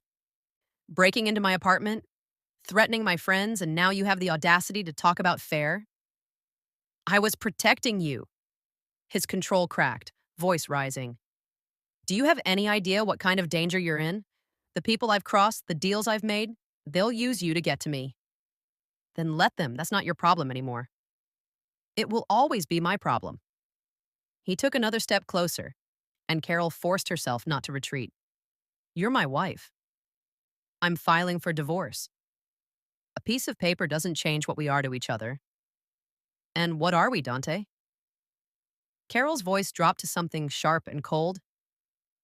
Because from where I'm standing, we're a woman who wants her freedom and a man who refuses to give it to her. Silence settled between them, heavy with everything they'd been to each other and everything they'd never be again. Dante's jaw worked. When he spoke again, his voice was quieter, but no less intense. Do you remember our wedding night? Don't. We danced on the terrace, just the two of us. The city spread out below like we owned it. And you looked at me like I'd hung the stars just for you. His gray eyes locked on hers. You said you'd never been happier, that you'd found your person, your home. That was before I knew the truth. The truth is that I love you. Everything else, the business, the money, the danger, that's just details. The core of it, Carol, is that I would burn down the world to keep you safe. That's not love, that's obsession. Maybe they're the same thing. He reached out, his hand hovering near her face but not quite touching. Maybe love is obsession. Maybe it's supposed to consume you, change you, make you capable of terrible things in the name of protecting what matters most. Carol wanted to step away from his almost touch. wanted to reject the twisted logic that made possession sound like devotion, but she couldn't move because part of her, some small, traitorous part, remembered what it had felt like to be the center of Dante Lattore's universe, to be wanted with an intensity that most people never experienced, to be loved with a ferocity that was terrifying and intoxicating in equal measure. I can't be that for you anymore, she whispered. I won't. His hand dropped. Then what do you want from me, Carol? Tell me. Give me something I can actually do. Let me go. Really, let me go. Not this half measure where I'm free, but you're still tracking my every move. I can't do that. Why not? Because he broke off, frustration and something that looked like fear warring across his features. Because without you, I'm just a monster. You're the only thing that makes me human. The only person who sees past the violence and the power to the man underneath. If you leave, if you really truly leave, I lose the only part of myself worth keeping. The confession was raw, honest, the kind of vulnerability that Dante never showed, and it made Carol's heart crack in her chest. Because she understood what he was really saying. You're my redemption, my salvation, my excuse for being what I am. But she couldn't be that for him, couldn't sacrifice herself to save a man who didn't want to be saved. That's not my responsibility, Carol said gently. Your humanity, or lack of it, isn't something I can give or take away. That's on you, Dante, your choices, your consequences. So you're just going to abandon me? I'm choosing myself. There's a difference. He laughed, bitter and broken. You sound like a self-help book. Maybe that's what I need. Maybe I need to unlearn everything you taught me about love and power and control. Carol straightened her shoulders. I came here tonight because Lorenzo threatened Simone. So let's address that. You want to protect me? Fine. But you do not touch the people I care about. They're off limits, completely. I can't control what my enemies do. You can control your own people. Make it clear that anyone who hurts Simone answers to you. Can you do that? Dante studied her for a long moment. Yes. Well, I can do that. Thank you. Is that what we're reduced to now? Negotiations and boundaries? That's what healthy relationships look like, Dante. Something you might try sometime. His expression twisted. You think the next man you're with will be better than me? More honest, more devoted? I hope he'll be healthier, less dangerous. Someone who sees me as a partner instead of property. You'll never find that. The words came out harsh. You know why? Because once you've been loved the way I love you, completely, obsessively, without reservation, everything else will feel shallow. You'll compare every man to me and they'll all fall short. There it was again, the threat from their first confrontation. I'll ruin you for all men. Carol had thought it was empty words, masculine ego trying to frighten her into submission. But standing here, seeing the absolute conviction in Dante's eyes, she wondered if he might be right. If loving him, being loved by him, had fundamentally changed her in ways she couldn't yet comprehend. Maybe you're right, she said quietly. Maybe I'll never find someone who loves me as intensely as you do. But I'll find someone who loves me better, who respects my autonomy, who wouldn't use me as a pawn in his criminal empire. I never used you as a pawn. You made me an unwitting accomplice to money laundering. I was protecting you from the full truth. By making me complicit? That's not protection, Dante, that's manipulation. They were shouting now, the careful veneer of civility cracking to reveal the raw anger beneath. Dante ran a hand through his hair, visibly trying to regain control. When he spoke again, his voice was steadier. What do you want, Carol? A clean divorce? Fine. You'll have it. I'll sign whatever papers your lawyer draws up. I'll make sure my people know you're off limits. I'll even give you a settlement, enough to start over without worrying about money. Carol's breath caught. You'll really let me go? Do I have a choice? No, but that's never stopped you before. A small, sad smile tugged at his lips. Maybe I'm learning. For the first time since she'd walked out of the penthouse, Carol felt a flicker of hope. Real hope, not just desperate optimism. Maybe this could work. Maybe Dante would actually honor his word. Maybe she could walk away and build a new life without constantly looking over her shoulder. There's one condition, Dante added. And just like that, the hope died. Of course there is. Give me 3 months. Carol stared at him. What? 3 months, 90 days, before we make this permanent. He took a step closer, and this time Carol did back up. You're angry right now, hurt. You feel betrayed. I understand that, but 3 years of marriage deserves more than a scorched earth exit. Give me 3 months to prove that I can be the man you need, that we can find a middle ground. There is no middle ground, Dante. I don't want to be married to a criminal. Then I'll get out, leave the business, go legitimate. Carol actually laughed, high and disbelieving. You can't just leave organized crime. It doesn't work like that. It does if you're the boss. I can hand over operations to Lorenzo, retire. We'll move, somewhere quiet, somewhere safe. I'll build a legitimate business. We can start over. You're delusional if you think I'd believe that. I'm desperate. The admission seemed to cost him. Carol, I'm not ready to lose you. I know I don't deserve another chance. I know I've fucked up in every way possible, but I'm asking, begging, for 3 months to make this right.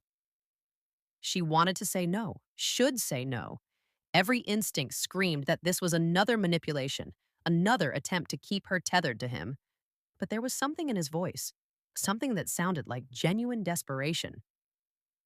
And if I say no, Carol asked carefully, then I'll let you go, tonight, right now. I'll have Lorenzo deliver divorce papers to your lawyer in the morning. You'll never hear from me again except through legal channels. He held her gaze. But if you say yes, if you give me this one last chance, I'll prove to you that I can change, that we can have the life you want. The life I want doesn't include you, Dante. The words landed like bullets. Carol saw them hit, saw the pain bloom across his face before he locked it down. Then why are you still standing here? He asked quietly. If you're so certain it's over, why didn't you just have your lawyer handle everything? Why agree to meet me tonight? It was a good question, one Carol had been avoiding asking herself. I needed to see if there was anything left worth saving, she admitted. And she looked at him, really looked, at the man she'd loved with reckless abandon 3 years ago, the man who'd promised her the world and delivered a gilded cage. The man who claimed to love her but didn't know how to do it without owning her. And she saw the truth. There was nothing left to save. The love had died somewhere between the lies and the money laundering, between the surveillance and the threats, between the version of Dante she'd thought existed and the reality of who he actually was. I'm sorry, Carol whispered. Dante's expression crumpled for just a moment before he rebuilt his mask. Don't apologize for being honest. It's one of the things I love about you. Loved, past tense.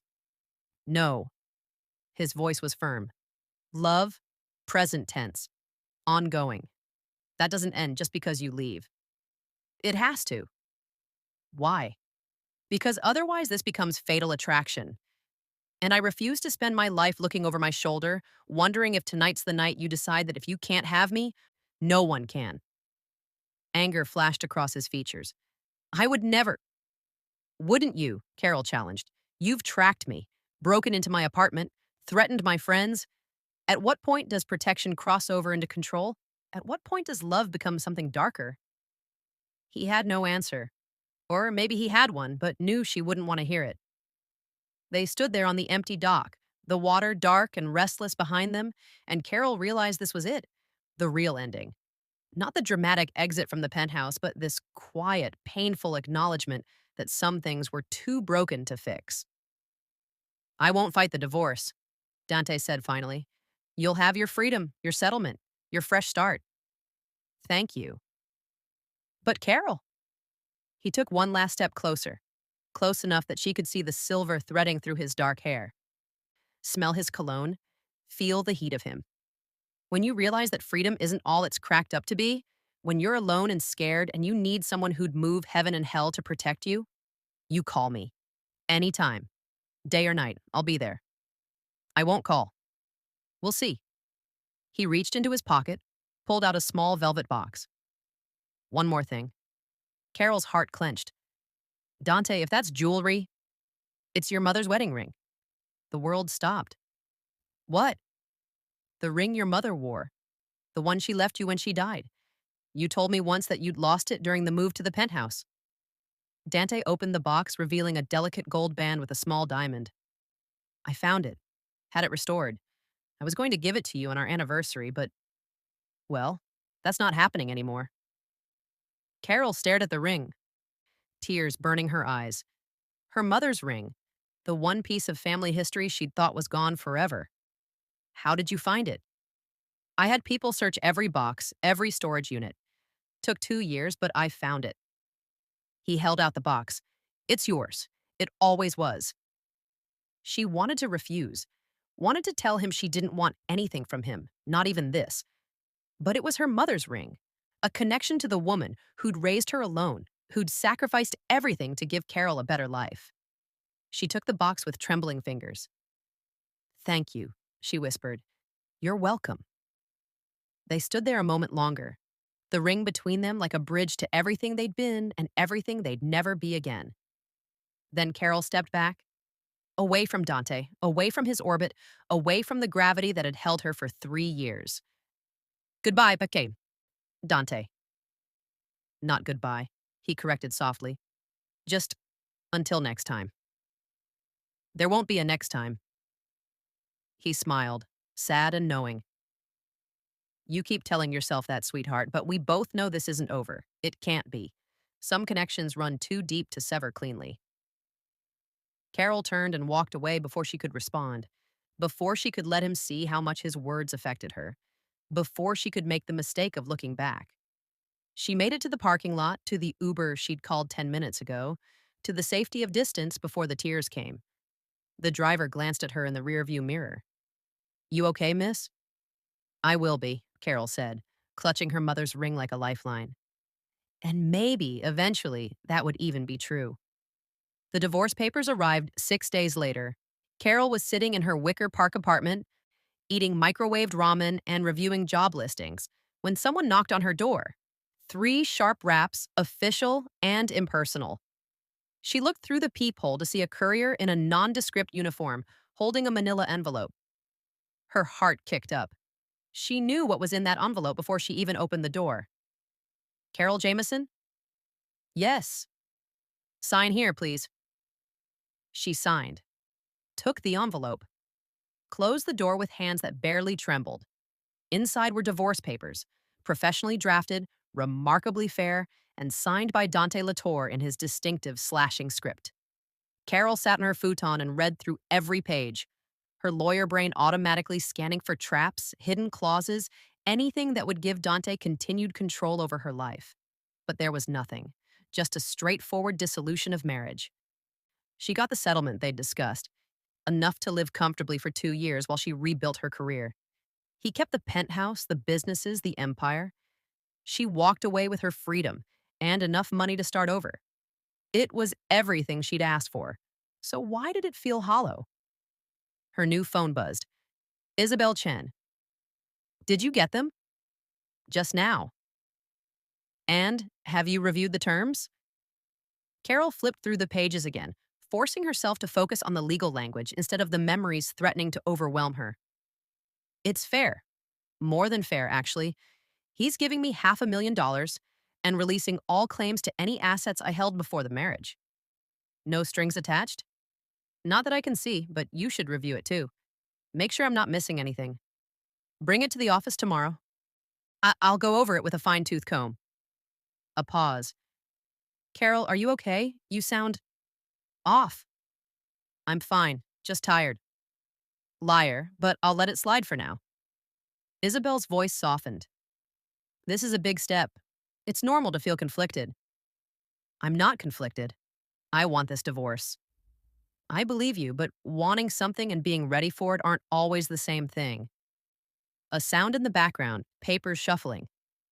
Listen, I have another client in 5 minutes, but call me if you need anything, even just to talk. I will. Thank you, Isabel.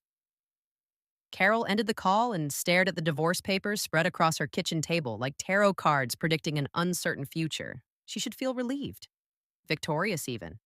She'd stood up to a mafia boss and won. She was getting out with her life intact and enough money to rebuild. This was a happy ending. So why did she feel like she was mourning? Her phone buzzed again. This time it was Simone. Dinner, tonight, my place. I'm making jollof rice and I won't take no for an answer. Despite everything, Carol smiled. You don't even know if I was going to say no. Were you? No. Exactly. Because you're smart enough to know that sitting alone in that apartment, overthinking everything, is a terrible idea. Simone's voice turned gentle. The papers came, didn't they? How did you know? Because Isabel texted me. We're coordinating your support network. I don't need a support network. Everyone needs a support network, especially women leaving dangerous relationships. A beat. 7 o'clock, don't be late, and bring wine. She hung up before Carol could protest. Carol looked around her small apartment, at the futon she'd been sleeping on for a week, at the boxes of clothes she still hadn't unpacked, at the window with Dante's lock that she used every night despite her resentment of it. Simone was right. Sitting here alone was a terrible idea. She grabbed her jacket and headed out to find wine. Simone's apartment was in Logan Square, a cozy two-bedroom filled with plants, colorful textiles, and the kind of warmth that only came from someone who actually loved where they lived. Carol arrived at 7:05 with 2 bottles of red wine and a bouquet of sunflowers. Flowers? Simone took the bouquet, eyebrows raised. Who are you and what have you done with my emotionally constipated best friend? I'm trying to express gratitude appropriately. By buying flowers? Carol, the world really is ending. But Simone was smiling as she found a vase and arranged the sunflowers on her dining table. Come on, food's almost ready. The kitchen smelled incredible. Tomatoes, peppers, spices Carol couldn't name but instantly craved. She watched Simone move around the small space with practiced ease, stirring pots, checking the oven, pouring wine into glasses without measuring. You want to talk about it? Simone asked, not looking at her. Talk about what? The divorce papers. The meeting with Dante last week that you still haven't told me about. The fact that you look like you haven't slept in days. Carol took a long sip of wine. The papers are fair. The meeting was necessary. And I'm sleeping fine. 3 lies in 3 sentences. That might be a new record. I'm not lying. You're not telling the truth either. Simone turned from the stove, fixing Carol with the look that had made her such an effective prosecutor before she'd switched to defense work. What happened at Navy Pier? Carol froze. How did you know about Navy Pier? Because I know you. And because Lorenzo sent me flowers the next day with a note saying, "Thank you for your patience," which means whatever went down that night involved me somehow. Shit. Carol had hoped to keep Simone out of this, to let her believe the threat had been minor, easily resolved. Dante wanted to talk, face to face, before the lawyers got involved. And you went, alone, to meet with a mafia boss. Carol, that's... I know, it was reckless and stupid and potentially suicidal. Carol set down her wine glass. But he wasn't going to hurt me. He just wanted to make one last play to convince me to come back. Did he? Did he what? Convince you. Carol thought about that night on the dock. About Dante's raw confession, his offer to leave the business, his desperate plea for 3 more months. About the way her heart had cracked when she'd said no. No, she said quietly. He didn't convince me. But he made me remember why I fell in love with him in the first place, which somehow makes this harder. Simone moved to sit beside her at the small kitchen table, wine glass in hand. Love doesn't just disappear because someone hurts you. Sometimes the hardest part of leaving isn't falling out of love. It's choosing yourself despite still loving them. How do you know that? Because I've been there. Different circumstances, but same basic principle. Simone took a drink. You remember Marcus? Carol did. Simone's college boyfriend. the one she'd been engaged to before everything had fallen apart. He cheated on you with 3 different women, all while planning our wedding. Simone's laugh was bitter. And you know what the worst part was? I still loved him, even after I found out, even after I called off the wedding.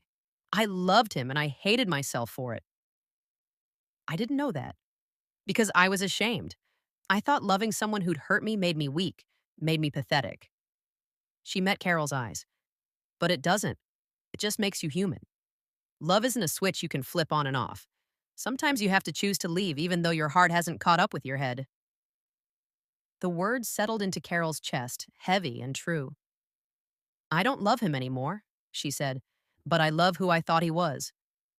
And grieving that person, that version of our life together, feels like a different kind of death. It is. You're mourning a future that won't happen. A man who never really existed. Simone reached over, squeezed Carol's hand. But that grief is part of healing. You can't move forward if you don't acknowledge what you've lost. Carol felt tears threatening and blinked them back. When does it get easier? I don't know. Maybe never. Maybe it just gets different. Simone stood, returned to the stove. But right now, we're going to eat jollof rice and drink too much wine and talk about anything except mafia bosses and divorce papers. Deal? Deal. They ate dinner on Simone's couch, plates balanced on their laps, while a rom-com played on mute in the background. They talked about everything and nothing. Simone's latest case, Carol's job search, the new coffee shop that had opened down the street, whether true crime podcasts were exploitative or educational. For 2 hours, Carol forgot about Dante, forgot about the divorce, forgot about the weight of the past 3 years. She was just Carol, eating dinner with her best friend, laughing at stupid jokes, and complaining about Chicago winters. It felt like coming home. Around 10, Simone's phone rang. She glanced at the screen, frowned. It's work. I should take this. Go ahead. Simone stepped into her bedroom, leaving Carol alone with her wine and her thoughts. Carol pulled out her phone, the new one, clean and uncontaminated by Dante's reach, and scrolled through her emails. One new message from an address she didn't recognize. Consulting Services 2025 protonmail.com. The subject line, job opportunity, immediate opening. Carol almost deleted it as spam, but something made her open it. Inside was a job offer, a real one, with details and a salary range and everything. Dear Ms. Jameson, your name was recommended to us by a mutual colleague. We are a private consulting firm specializing in corporate compliance and risk assessment. We're looking for someone with your unique background, corporate law, experience with complex financial structures, and discretion. The position would be fully remote with occasional travel to client sites. Salary range, $150,000 to $200,000 annually, depending on experience. Benefits include health insurance, retirement matching, and complete confidentiality regarding your employment. If you're interested, please reply to schedule a phone interview. Best regards, Marcus Webb's senior partner, Webb and Associates. Carol read it twice, her lawyer brain automatically scanning for red flags. The salary was too high for her experience level. The emphasis on discretion was concerning, and she'd never heard of Webb and Associates, which either meant they were very small or very new, or they didn't exist. This was Dante. It had to be. A job offer that was too good to be true, delivered through an anonymous email, emphasizing confidentiality. He was trying to take care of her, even now. Even after she'd rejected him and signed the divorce papers. He couldn't help himself. Carol should delete the email, should block the address, should be furious at this continued intrusion into her life. Instead, she found herself staring at the salary range. $150,000, $200,000. Enough to live comfortably, enough to rebuild her savings, enough to stop worrying about what happened when her settlement money ran out. All she had to do was accept Dante's help one more time. Everything okay? Simone emerged from her bedroom, tucking her phone into her pocket. You look like you've seen a ghost. I got a job offer. That's great. From where? Carol showed her the email. Simone's expression darkened as she read. This is from Dante. I know. You're not actually considering it? I don't know. Maybe. Carol set down her phone. It's a good offer, Simone. Really good. And I need work. My savings won't last forever. It's a trap. He's trying to keep you dependent on him. Or he's trying to make sure I don't end up homeless and desperate. Those aren't the only two options. Simone's voice rose. Carol, you can find legitimate work, real clients, actual opportunities that don't come with strings attached to your criminal ex-husband. Can I? Carol challenged. Can I really? Because I've been applying to positions for a week and gotten nothing but automated rejections. Nobody wants to hire the wife of a mafia boss, sorry, ex-wife, even if she wasn't directly involved in his operations. So you're just going to let him control your life forever? Trade one cage for another? I'm going to survive. By any means necessary. Carol stood, grabbing her jacket. I should go. It's late. And I have a meeting with Isabel tomorrow. Carol, wait. Thank you for dinner. The jollof rice was perfect. She headed for the door. Don't take the job. Simone's voice stopped her. Please. If you take money from him, even indirectly, you'll never be free. Carol looked back at her friend, seeing the genuine concern in her eyes. Maybe freedom is overrated, she said quietly. You don't mean that. Don't I? Carol opened the door. I've been free for a week, Simone, and all I've felt is scared and alone and uncertain. At least when I was with Dante, I knew where I stood. I had security, purpose, a place in the world. You had a cage? A comfortable cage is still better than starving in the wilderness. No, it's not. Simone crossed the room, stood directly in front of Carol. Listen to me. You are stronger than you think, braver than you feel, and you don't need Dante Latore or his money or his fake job offers to survive. You just need time and patience and faith in yourself. What if I don't have faith in myself? Then borrow mine until you find your own. The words broke something open in Carol's chest. She felt tears threatening again, hot and insistent. I'm scared, she whispered. I know, but being scared doesn't mean you're weak. It means you're taking a real risk for the first time in years. Simone pulled her into a hug. And you're not doing it alone. You've got me. You've got Isabel. You've got a whole network of people who want to see you succeed. Carol hugged her back, holding on tighter than was probably dignified. When they finally pulled apart, Simone's eyes were suspiciously bright. Promise me you won't respond to that email tonight, Simone said. Sleep on it. Talk to Isabel. Make a decision when you're not emotionally exhausted and wine drunk. I'm not drunk. You're 3 glasses deep and it's a Tuesday. By my definition, that's drunk. Simone smiled. Promise me. I promise. Good. Now get out of here before I make you stay over, and we have a whole sleepover situation with face masks and terrible movies. Carol laughed, the first genuine laugh she'd had in days. That actually sounds nice. Rain check. Once you're legally divorced and emotionally stable, we'll do a full spa night. Until then, go home. Get some sleep. And for the love of God, do not email Dante's fake consulting firm. I won't. Carol left the apartment and walked to the L station, her mind churning with conflicting thoughts and emotions. The job offer sat in her inbox like a test, a temptation, a reminder that Dante was still there, still watching, still trying to take care of her in his twisted, controlling way. She should delete it, but she didn't. She saved it to a folder labeled Maybe and tried not to think about what that said about her. That night, Carol lay on her futon and stared at her mother's wedding ring, which she'd placed on the small table beside her. The ring Dante had spent 2 years finding. The ring he'd returned without asking for anything in exchange. Maybe that's what love looked like for someone like him. Grand gestures wrapped in surveillance. Protection that felt like control. Care that came with conditions. Or maybe he was just a man who'd loved her the only way he knew how, and it hadn't been enough. Carol turned off the light and closed her eyes. Tomorrow she'd sign the divorce papers. She'd meet with Isabel, make a plan, figure out her next steps. Tomorrow, she'd be strong. But tonight, just for tonight, she let herself grieve for the man she'd thought she married and the life they'd never have. Her phone buzzed in the darkness.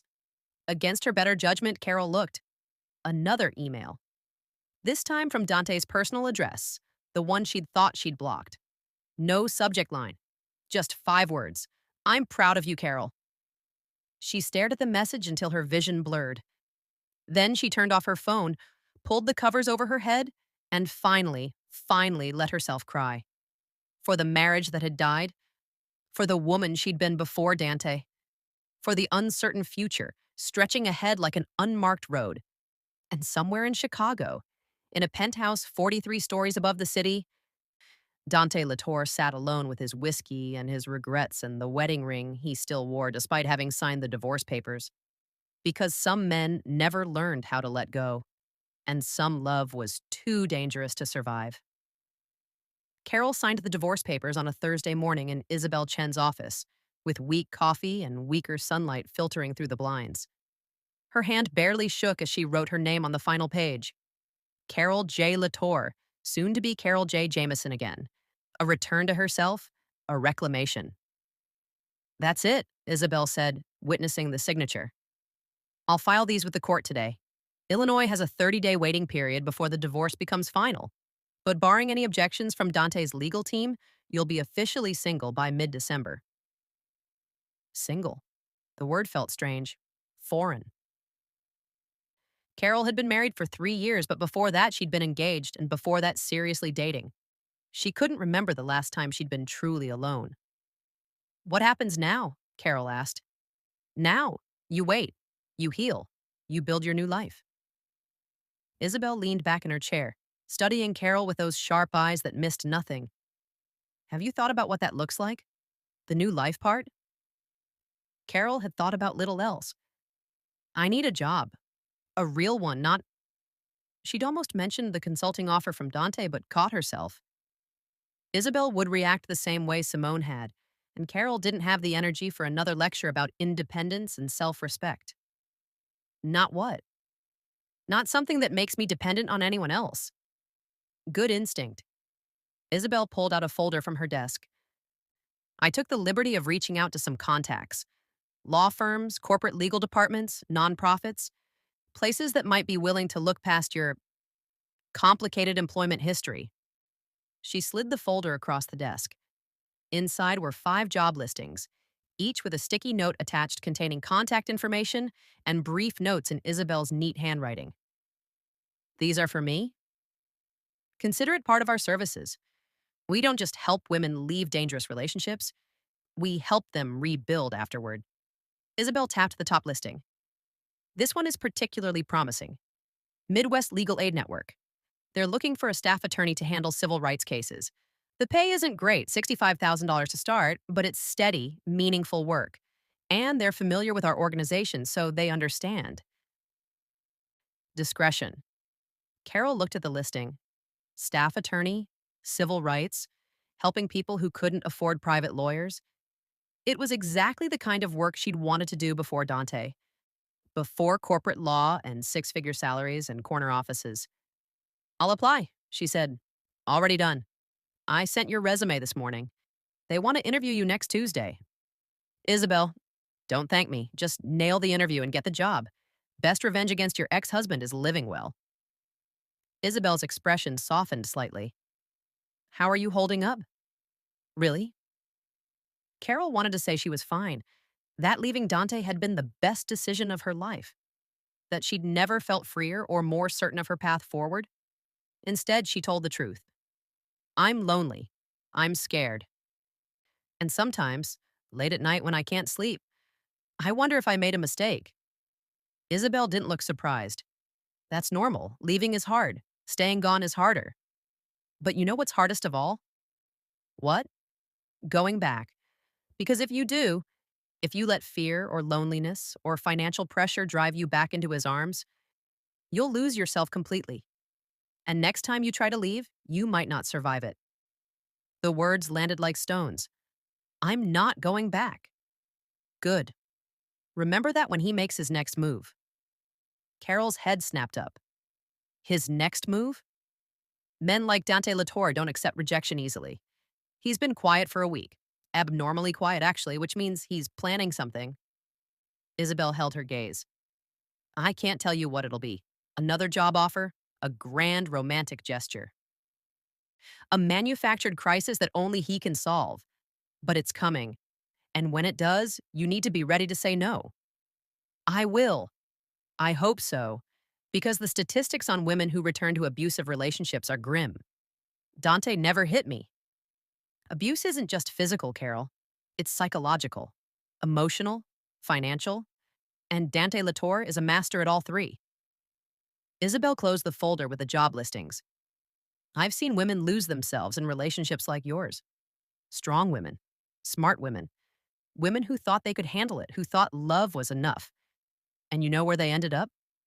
Carol didn't want to know, but she asked anyway. Where? Best case? Therapy for years, trying to rebuild their sense of self. Worst case? Isabel's voice dropped. Missing persons reports, closed caskets, obituaries that use words like tragic accident when everyone knows the truth. Dante wouldn't. Are you sure? Because 6 months ago, would you have believed he was using your law firm for money laundering? That he'd track your every move? Break into your apartment under the guise of protection? Isabel leaned forward. How well do you really know him, Carol? The question haunted Carol long after she left Isabel's office. How well did she know Dante? She knew he took his coffee black with one sugar, that he had nightmares about his father's death and woke up reaching for a gun that lived in the nightstand, that he spoke Italian when he was angry and French when he wanted to seduce her, that he donated anonymously to her mother's favorite charity for 3 years running. But those were details, surface observations. Did she know what he was capable of? What he'd done in the name of building his empire? No. She deliberately avoided knowing. Had taken his word when he said she was separate from his business. Had convinced herself that ignorance was innocence. But ignorance was just another cage. Carol walked through downtown Chicago, past the office building where she'd worked, past the restaurant where Dante had proposed, past the boutique where he'd bought her dresses that cost more than most people's rent. Everywhere she looked, there were ghosts. Her phone buzzed. Unknown number. Carol almost didn't answer, but something, instinct or curiosity or self-destructive impulse, made her pick up. Hello? Ms. Jameson? This is Marcus Webb from Webb and Associates. We emailed you about a consulting position? The fake job offer, of course. I got your email, Carol said carefully. Wonderful. I was hoping we could schedule a phone interview. Are you available this afternoon? Mr. Webb, I appreciate the offer, but I need to be direct. Did Dante Latour put you up to this? A pause. Then, I'm not at liberty to discuss our client relationships. That's a yes. Ms. Jameson, I understand your hesitation, but I can assure you this is a legitimate position with a legitimate firm. We represent various clients in need of legal consultation. Your background makes you uniquely qualified. My background as a mob wife? Your background as a corporate attorney with expertise in complex financial structures. His voice remained professional, unruffled. Whatever your personal relationship with Mr. Latour, this position stands on its own merits. The work is real, the salary is real. And you'd be helping clients navigate legitimate business challenges. What kind of clients? I can't disclose that without an NDA, but if you agree to the interview, I'm happy to provide more details. Carol stopped walking, stood on the corner of State and Madison while people flowed around her like water around a stone. This was the test Isabel had warned her about. Dante's next move, and God help her, she was tempted. Not because she wanted to be near him, not because she missed their life together, but because the practical part of her brain, the part that had gotten her through law school and passed the bar and survived 3 years in a gilded cage, was doing the math. $65,000 from Midwest Legal Aid versus $150,000 from Webb and Associates. Meaningful work with modest pay versus lucrative work with moral ambiguity. Independence versus security. Ms. Jameson, are you still there? I need to think about it, Carol heard herself say. Of course. I'll email you some additional information about the firm and our client base. Take your time. But I should mention, we're hoping to fill this position quickly. If you're interested, sooner is better than later. Artificial urgency. Classic sales tactic. Dante had taught her that. I'll be in touch, Carol said, and ended the call. She stood on the corner, phone in hand, and felt the weight of the choice pressing down on her. Freedom or security? Pride or survival? The woman she wanted to be versus the woman she was afraid she'd become. Her phone buzzed again. This time it was a text from Simone. Lunch, I'm buying. And before you say no, you need to eat and I need to make sure you're not making terrible life choices. Despite everything, Carol smiled. Panera, 30 minutes. See you there. And Carol, whatever you're thinking about doing, don't. Carol slipped her phone into her pocket and headed toward the restaurant, wondering how Simone always seemed to know when she was teetering on the edge of a bad decision. They sat in a corner booth with sandwiches neither of them was really eating, while Simone fixed Carol with a look that could strip paint. You're thinking about taking the job. I didn't say that. You didn't have to. You've got that look. The one you get when you're trying to rationalize something you know is wrong. Simone bit into her sandwich, chewed, swallowed. Talk me through it. What's the appeal? It's good money. Really good money. And the work might be legitimate? Might be. Listen to yourself. Simone set down her food. Carol, I love you. You're my sister in every way that matters. But you're about to make the same mistake you made 3 years ago. What mistake? Convincing yourself that you can separate the man from the money, that you can take what he's offering without strings attached. Simone leaned forward. There are always strings with men like Dante. Always. Maybe I can handle the strings this time. I'm not married to him anymore. I have no legal obligation. I take the job, do the work, cash the checks.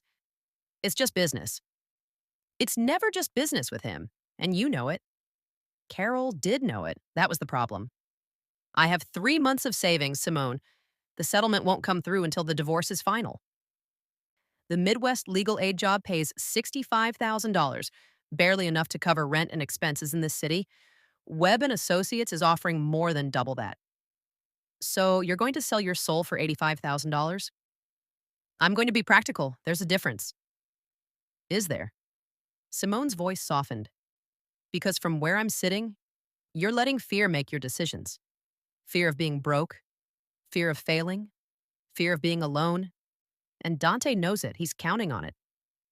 So what am I supposed to do? Turn down legitimate opportunities because they might have come from him? Live in poverty to prove I'm independent? No. You're supposed to trust that better opportunities will come, that you're talented and capable enough to succeed without his help. Simone reached across the table, covered Carol's hand with her own. I know you're scared. But taking that job doesn't make you safe. It makes you dependent. And the moment you depend on him financially, he owns you again. He doesn't own me. Then prove it. Turn down the job. Carol pulled her hand back, frustration bubbling up. Why do I have to prove anything?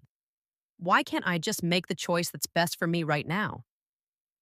Because the choice that feels best right now isn't always the choice that's best for your future. And your future, the real one where you're actually free, requires you to break all ties with Dante. Not just the legal ones, the financial ones too. They sat in tense silence, the remains of their lunch congealing between them. Carol wanted to argue, wanted to explain that Simone didn't understand, that she'd never been in this position, that it was easy to talk about principles when you weren't staring down an empty bank account. But Simone did understand. She'd left her own toxic relationship, had rebuilt from nothing, had chosen the hard road because it was the right road, and she'd survived. I already have an interview scheduled, Carol said quietly, for the Midwest legal aid position, Tuesday at 2. Simone's expression brightened slightly. Yeah? Yeah, Isabel set it up. Carol picked at her sandwich. It's good work. Important work. The kind of thing I wanted to do before Dante. Before everything changed. Then do the interview, see what they offer. Give yourself a real alternative before you jump into bed with the devil. Simone smiled, trying to lighten the mood. Metaphorically speaking, I know what you meant. They finished lunch in more comfortable silence, the tension easing. As they walked out together, Simone looped her arm through Carol's. Whatever you decide, I'm here. You know that, right? I know, and I'm grateful. Good, because you're stuck with me, for better or worse. Till death or your inevitable nervous breakdown do us part. Carol laughed, a real laugh, bright and genuine. That's the worst wedding vow I've ever heard, and yet more honest than most. They parted ways at the L station, Simone heading north to her office, Carol heading south to her apartment. As Carol rode the train, watching Chicago blur past, she thought about choices and consequences, about the woman she'd been before Dante and the woman she was becoming after him, about whether it was possible to take money from the devil without selling your soul. Her phone buzzed. Email notification from Marcus Webb. The subject line, Webb and Associates, additional information. Carol opened it. Inside was a professional prospectus. Client list, redacted, case studies, vague but impressive, and a detailed job description that actually sounded legitimate. At the bottom was a note. Ms. Jameson, I understand your hesitation. For what it's worth, I've been in this business for 20 years. I've worked with hundreds of clients, good and bad. And I can tell you this, the man who recommended you thinks very highly of your abilities. He also respects your need for independence. This position is real, the work is legal, and you'd be good at it. Whatever you decide, I wish you well. M.W. Carroll read it 3 times. Looking for manipulation, for hidden agenda, for proof that this was just another of Dante's elaborate schemes. But it seemed genuine. Or maybe that was the point. Maybe Dante had gotten so good at manipulation that even his manufactured opportunities felt authentic. She closed the email without responding. Tuesday. She'd do the interview for Midwest Legal Aid, see what they offered, make a decision with all the information. That was the smart play, the strategic move.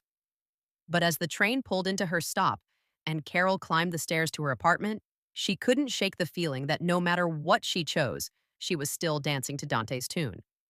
Still playing a game where he controlled all the pieces. And the only way to truly win was to stop playing entirely.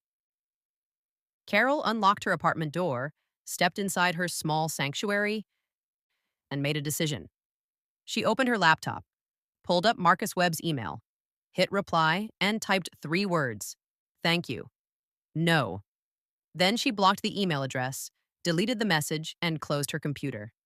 It wasn't much, just a small victory, a single choice in the right direction. But it felt like revolution.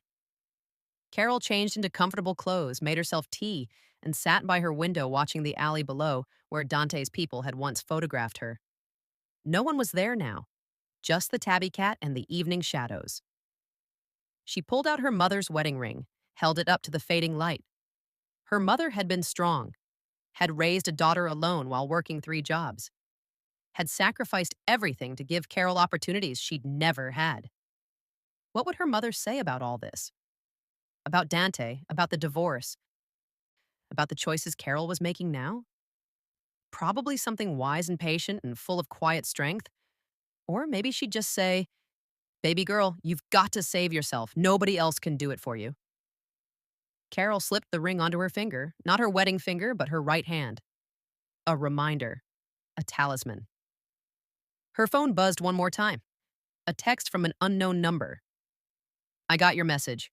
I'm disappointed but not surprised. The offer stands if you change your mind. M.W. Carol deleted it. Then she opened her calendar and circled Tuesday in red. Interview day, the first day of the rest of her life, whether she was ready or not. The interview was supposed to be at 2 o'clock on Tuesday. Carol woke up at 6, unable to sleep, and spent 3 hours preparing. She rehearsed answers to common interview questions, researched the Midwest Legal Aid Network's recent cases, and changed outfits 4 times before settling on a charcoal gray suit that said competent professional without screaming corporate lawyer married to a mobster. Former corporate lawyer, former wife. The words still felt strange. At noon, Carol took the L downtown, arriving 45 minutes early. She sat in a coffee shop across from the legal aid offices, nursing a latte and watching the building like it might disappear if she looked away. This was it. Her chance to reclaim her career, to do work that mattered, to be someone other than Dante Latour's estranged wife. Her phone buzzed. Simone, you've got this. Go in there and remind them why you graduated top of your class. Carol smiled despite her nerves. I was third in my class. Close enough. Now stop texting me and go be brilliant. At 1:55, Carol crossed the street and entered the building. The Midwest Legal Aid Network occupied the third floor of a modest office building in the Loop. The waiting area was functional rather than impressive. Plastic chairs, outdated magazines, a receptionist behind bulletproof glass who looked like she'd seen everything and wasn't impressed by any of it. Carol Jameson, I have an interview with Rebecca Park. I'll let her know you're here. The receptionist picked up a phone, spoke quietly, then hung up. She'll be out in a minute. You can have a seat. Carol sat, trying to project calm confidence while her heart hammered against her ribs. Around her, the waiting area gradually filled with people. A young mother with 2 children, an older man in a wheelchair. A woman in a hijab clutching a folder of documents. Clients. People who needed help navigating a legal system that was never designed to be accessible. This was why Carol had gone to law school in the first place. Not for the corner office or the 6-figure salary or the prestige. For this. For the chance to help people who couldn't help themselves. She'd forgotten that somewhere along the way. Ms. Jameson? Carol looked up to see a woman in her 50s, wearing a cardigan with elbow patches and a smile that was equal parts warm and exhausted. I'm Rebecca Park, senior staff attorney. Thanks for coming in. Carol stood, shook her hand. Thank you for the opportunity. Rebecca led her through a maze of cubicles, each occupied by attorneys buried in case files, to a small conference room with a window that overlooked an alley. Coffee? Water? Water would be great. Rebecca returned with 2 bottles of water and a manila folder that Carol recognized as her resume and application materials. So, Rebecca settled into her chair. Isabel Chen speaks very highly of you, says you're smart, dedicated, and looking for meaningful work. She's generous with her praise. Isabel doesn't waste words. If she says you're good, I believe her. Rebecca opened the folder. I've reviewed your background. Northwestern Law, 3 years at Brennan, Cole and Associates. Impressive credentials. Thank you. Which makes me wonder, why leave a prestigious firm to work for legal aid? The pay cut alone would make most corporate lawyers run for the hills.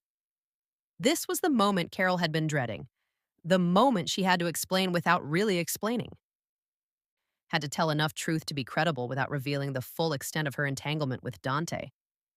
My time at Brennan, Cole taught me a lot about corporate law, but it also taught me that's not the kind of lawyer I want to be. Carol met Rebecca's eyes.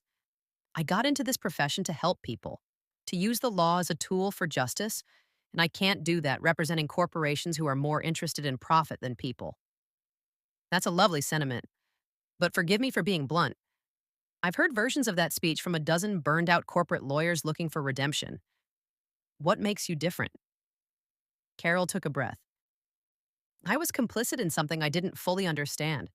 I can't go into details, attorney-client privilege and personal safety reasons, but I was used.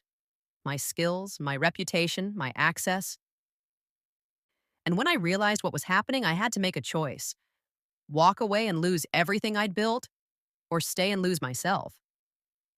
And you chose to walk away. I chose myself, which meant walking away. Rebecca studied her for a long moment, her expression unreadable. Then she nodded slowly. Isabel mentioned you're going through a divorce. High profile. Potentially dangerous. Carol's blood chilled. She told you that? She told me you might need flexibility. That there could be safety concerns. that you'd be an asset to our organization, but you come with complications. Rebecca leaned forward. I need to know what we're getting into, Ms. Jameson. Will your ex-husband be a problem? Will he show up here, threaten our staff, put our clients at risk? The question was fair. Painful, but fair. I don't think so. We've agreed to a clean separation, but Carol struggled to find the right words. But he's not someone who accepts boundaries easily. So I can't guarantee he won't try to make contact. I can only promise that I'll handle it professionally and keep it separate from my work.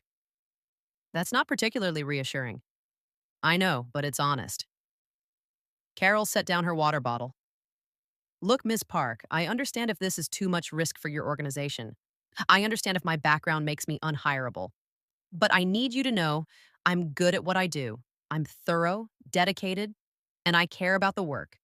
And I will do everything in my power to make sure my personal complications don't affect this office or our clients. Rebecca was quiet for a long moment, tapping her pen against the folder. Tell me about a time you went to bat for a client when it would have been easier to walk away. The interview question caught Carol off guard. She'd expected more probing about Dante, about her departure from Brennan Cole, about the gaps in her employment history. Instead, Rebecca wanted to know if she could actually do the job. Carol thought back through her cases, past the money laundering she hadn't known she was facilitating, past the corporate mergers and acquisitions, back to her second year at the firm before everything had gone wrong. There was a case, Carol said slowly. Pro bono work that the firm took on for appearances. A small business owner being sued by a much larger corporation for patent infringement. The corporation had unlimited resources and a team of lawyers. My client had me, a second-year associate who barely knew patent law. What happened? I spent 6 months teaching myself patent law, worked nights and weekends, dug through decades of case law until I found a precedent that supported our position. Carol felt herself warming to the story, remembering the thrill of the fight. The senior partners told me to settle, said it wasn't worth the firm's time or resources. But my client didn't want to settle. He wanted to fight, so I fought. Did you win? We got the case dismissed with prejudice.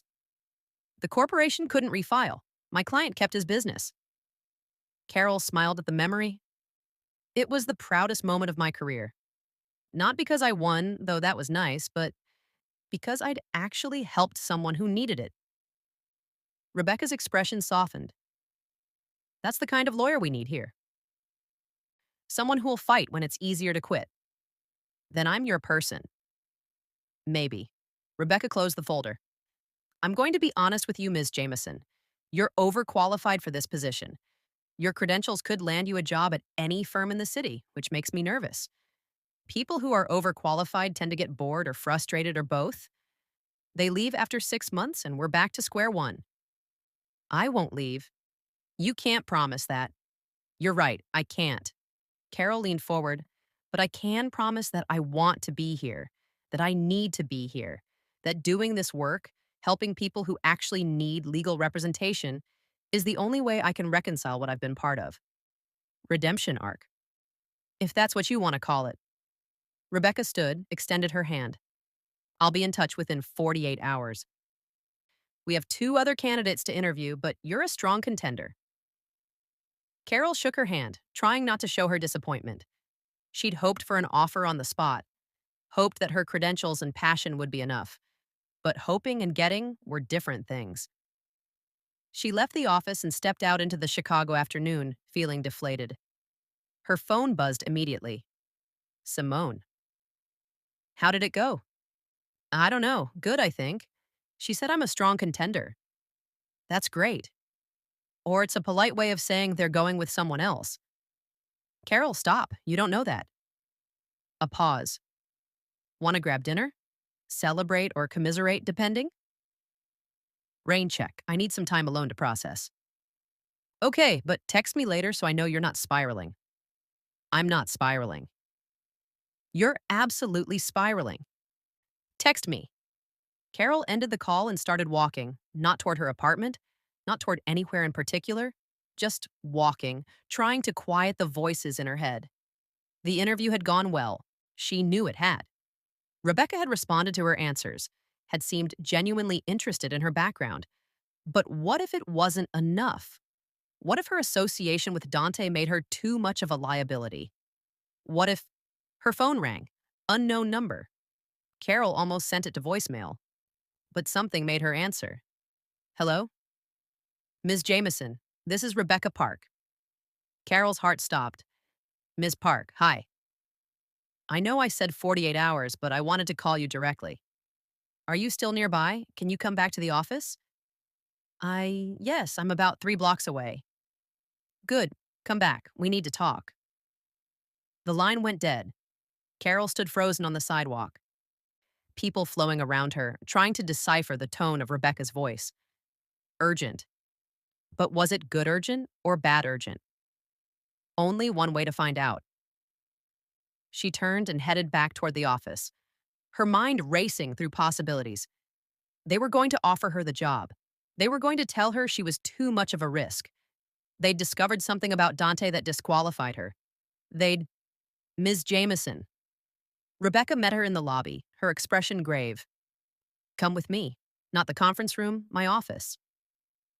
Carol followed her through the cubicle maze to a corner office that was somehow even more cluttered than the rest of the space. Files everywhere, post-it notes covering every surface, a dying plant on the windowsill. Rebecca closed the door.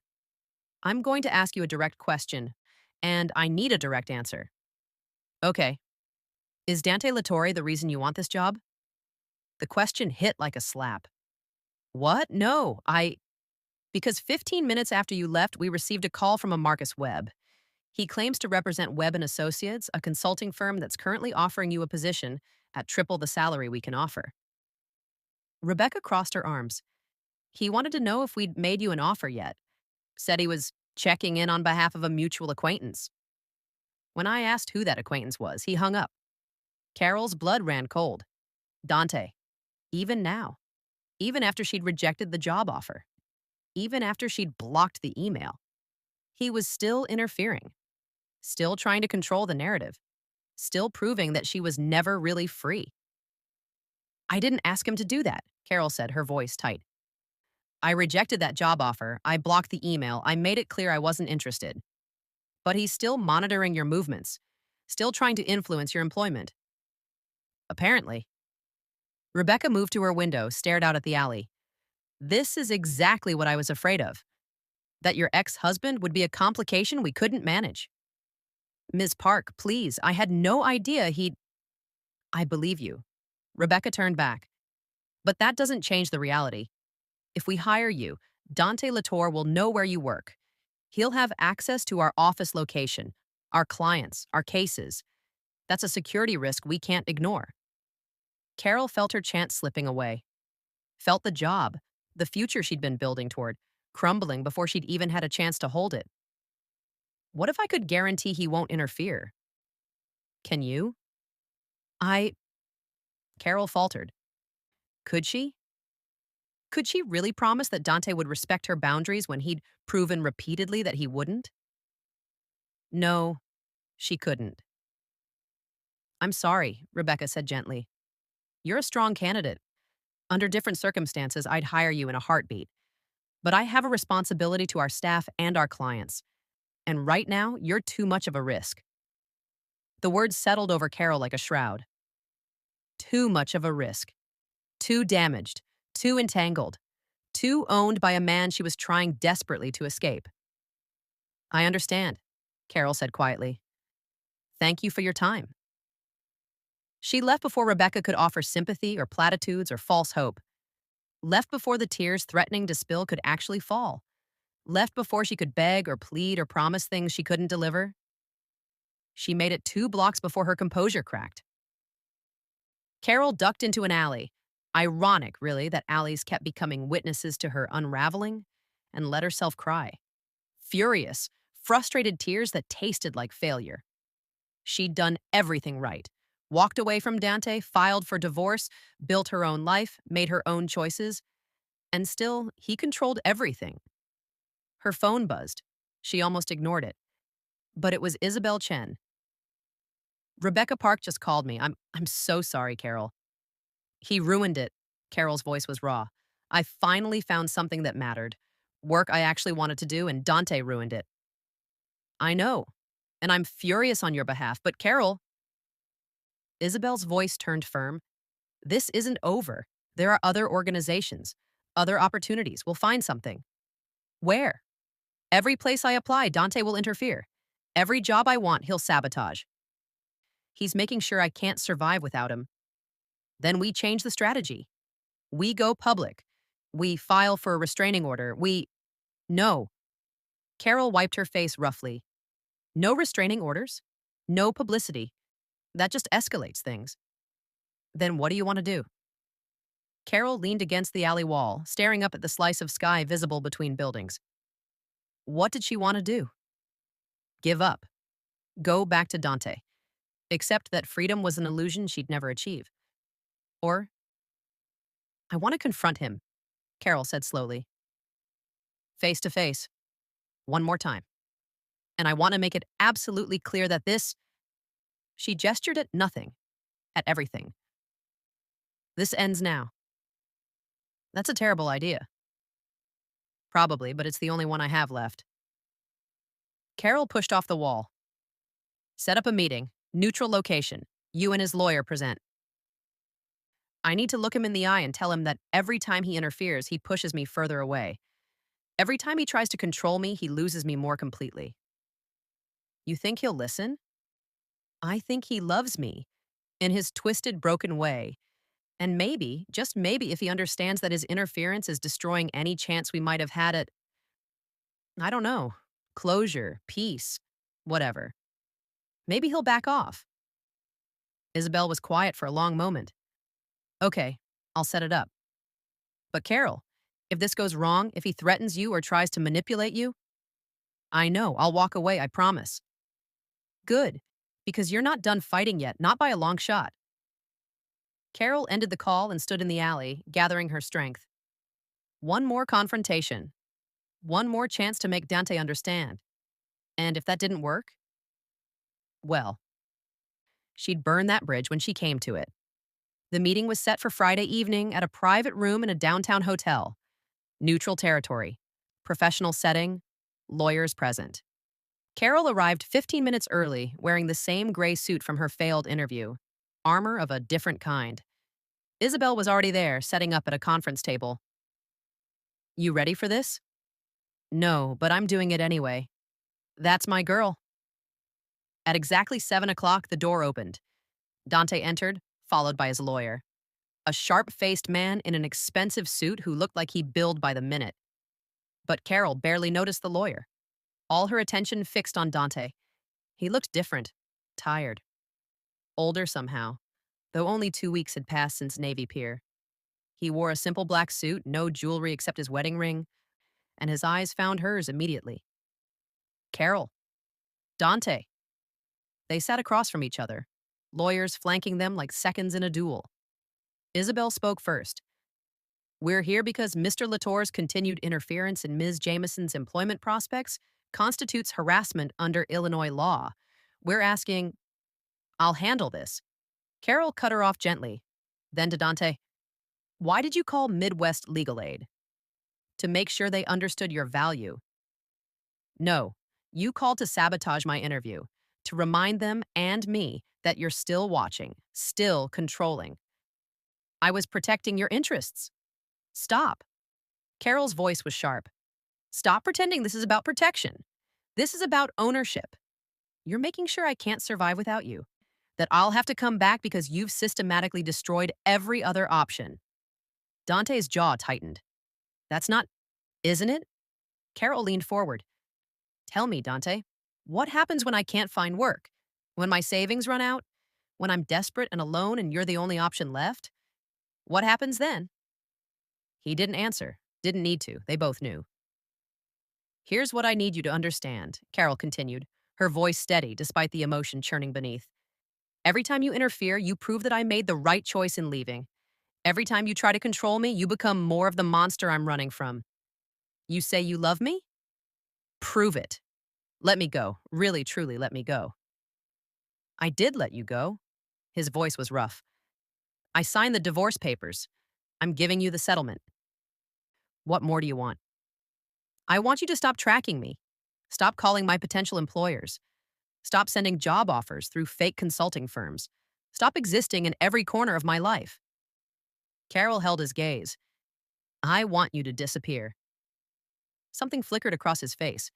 Pain, maybe, or anger. It was hard to tell with Dante. You want me to disappear, he repeated slowly. To just walk away. Pretend these 3 years never happened. Pretend I don't love you. Yes, I can't do that. Then you don't really love me. Because love isn't possession, Dante. It's not control. Real love means wanting someone to be happy, even if that happiness doesn't include you. Philosophy from greeting cards. Truth from someone who's finally seeing clearly. Carol sat back. I'm done arguing with you, done negotiating, done pretending we can find middle ground. So here's what happens next. You stay out of my life. Completely. No surveillance, no interference, no protection. And in return, I won't destroy your empire. His lawyer tensed.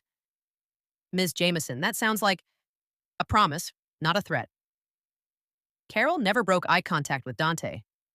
The evidence I have, all of it, goes into a safety deposit box. If something happens to me, if I disappear, if I die in a tragic accident, it all goes public. But if you leave me alone, if you let me build my life without your shadow hanging over it, then we both move on, clean, final. And if I can't? Dante asked quietly. If I'm not capable of letting you go, then you lose me forever. Not just legally, but completely. Because I will spend the rest of my life running from you. And eventually, you'll have to decide if chasing me is worth what it costs. Silence filled the conference room. Carol could hear her heartbeat, could feel Isabel's tension beside her, could see Dante's internal struggle playing out across his features. Finally, he spoke. Okay, Carol blinked. Okay, I'll back off. No more surveillance, no more interference. You want to be free? Something in his voice cracked. Then you're free. Carol waited for the catch, the condition, the way this was actually another manipulation. But Dante just stood, buttoned his jacket, and looked at her one last time. I meant what I said at Navy Pier. When you realize freedom isn't everything you hoped for, when you're ready, I'll be here. I won't come back. Maybe not, but I'll wait anyway, because that's what love is. Waiting for something that might never come. He left. His lawyer scrambled to follow, and Carol sat in the conference room, staring at the door, wondering if she'd actually won or if Dante had just changed tactics. Did that really just happen? Isabel asked. I think so. Do you believe him? That he'll actually back off? Carol thought about Dante's expression, the resignation in his voice, the way he'd looked at her like he was memorizing her features. I don't know, but I guess we'll find out. 3 months later, Carol stood in her new office, a small space at the Chicago Coalition for Immigrant Rights, and unpacked the last box of her belongings. It wasn't the job she'd interviewed for at Midwest Legal Aid, but it was good work, important work. Helping families navigate immigration law, asylum cases, deportation defense. The pay was modest, $58,000, but it was honest money, earned through her skills, not Dante's influence. After the confrontation at the hotel, things had changed. Slowly at first, then more noticeably. The surveillance stopped. The mystery phone calls ceased. Her job applications no longer mysteriously tanked before she even got to the interview stage. Dante had kept his word.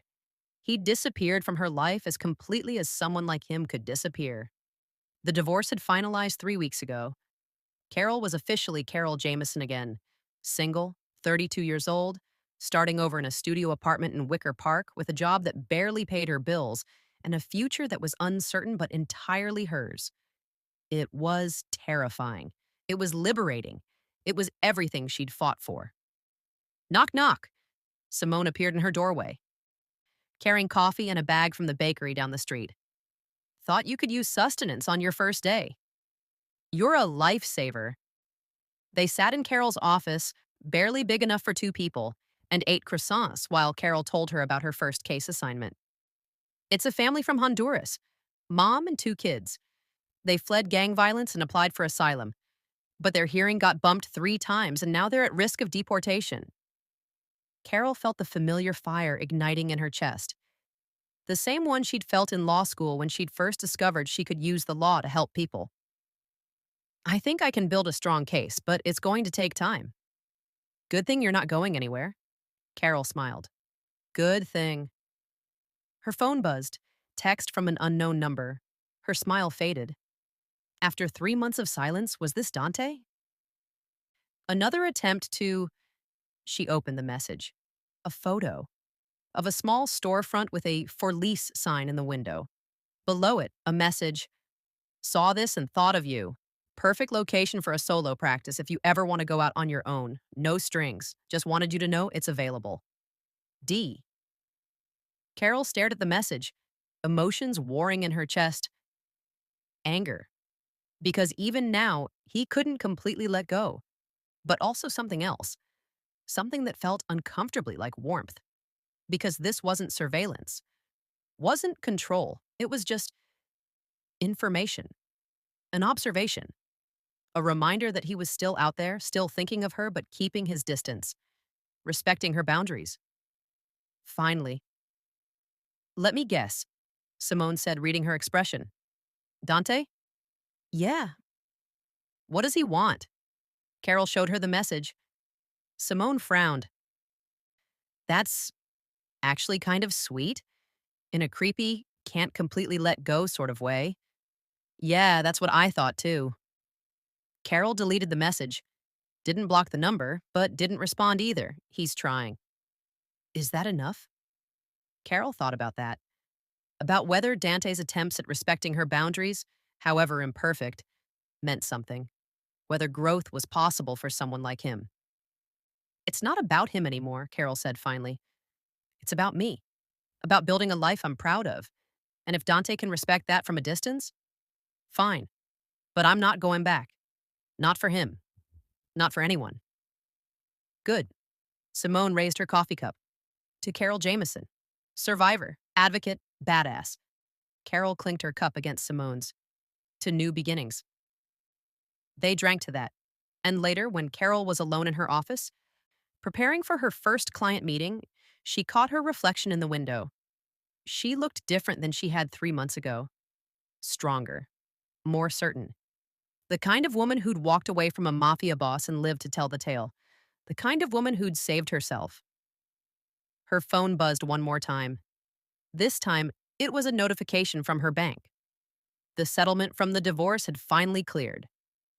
$500,000 deposited into her account like Dante's last promise kept. She could pay off her student loans. Could put a down payment on a real apartment. Could build a safety net that didn't depend on anyone else. She could be free.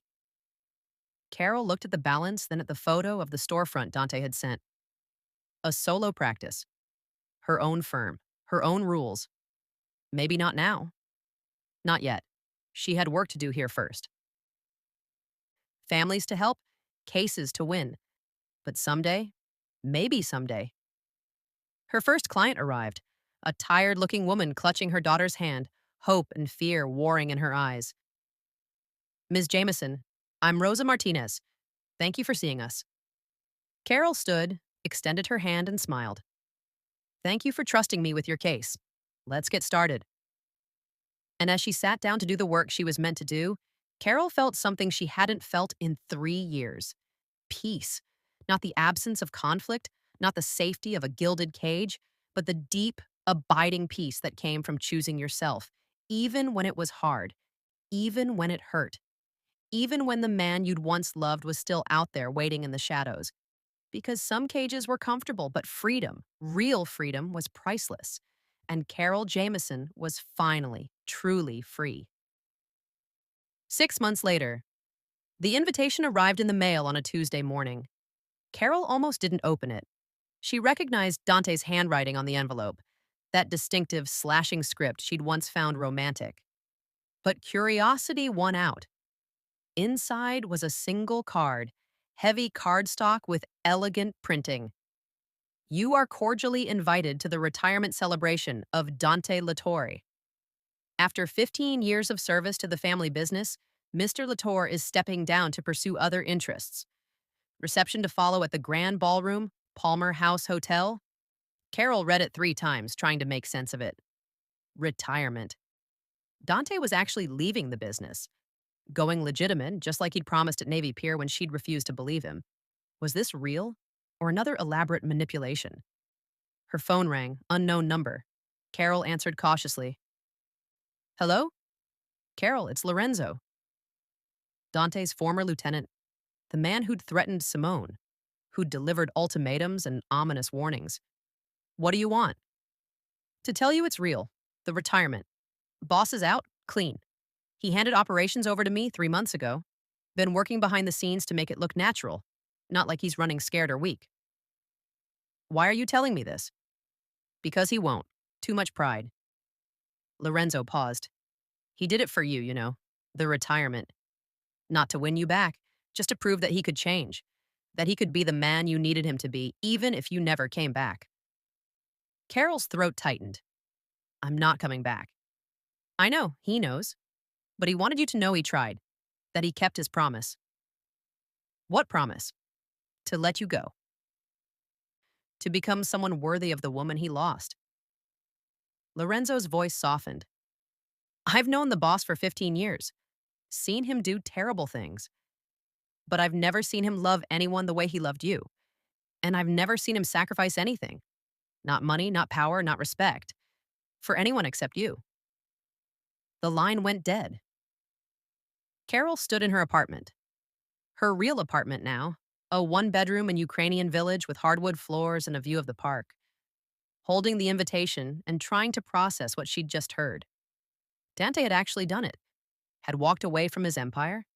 Had changed his entire life. For her. Even knowing she wouldn't come back. Carol looked at the invitation again. The date was next Saturday. Black tie optional, she could go. Could see for herself if this transformation was real. Could offer... what? Closure? Acknowledgement? Forgiveness? Or she could throw the invitation away. Could let that chapter of her life stay closed. Could move forward without looking back. Her phone buzzed. Simone.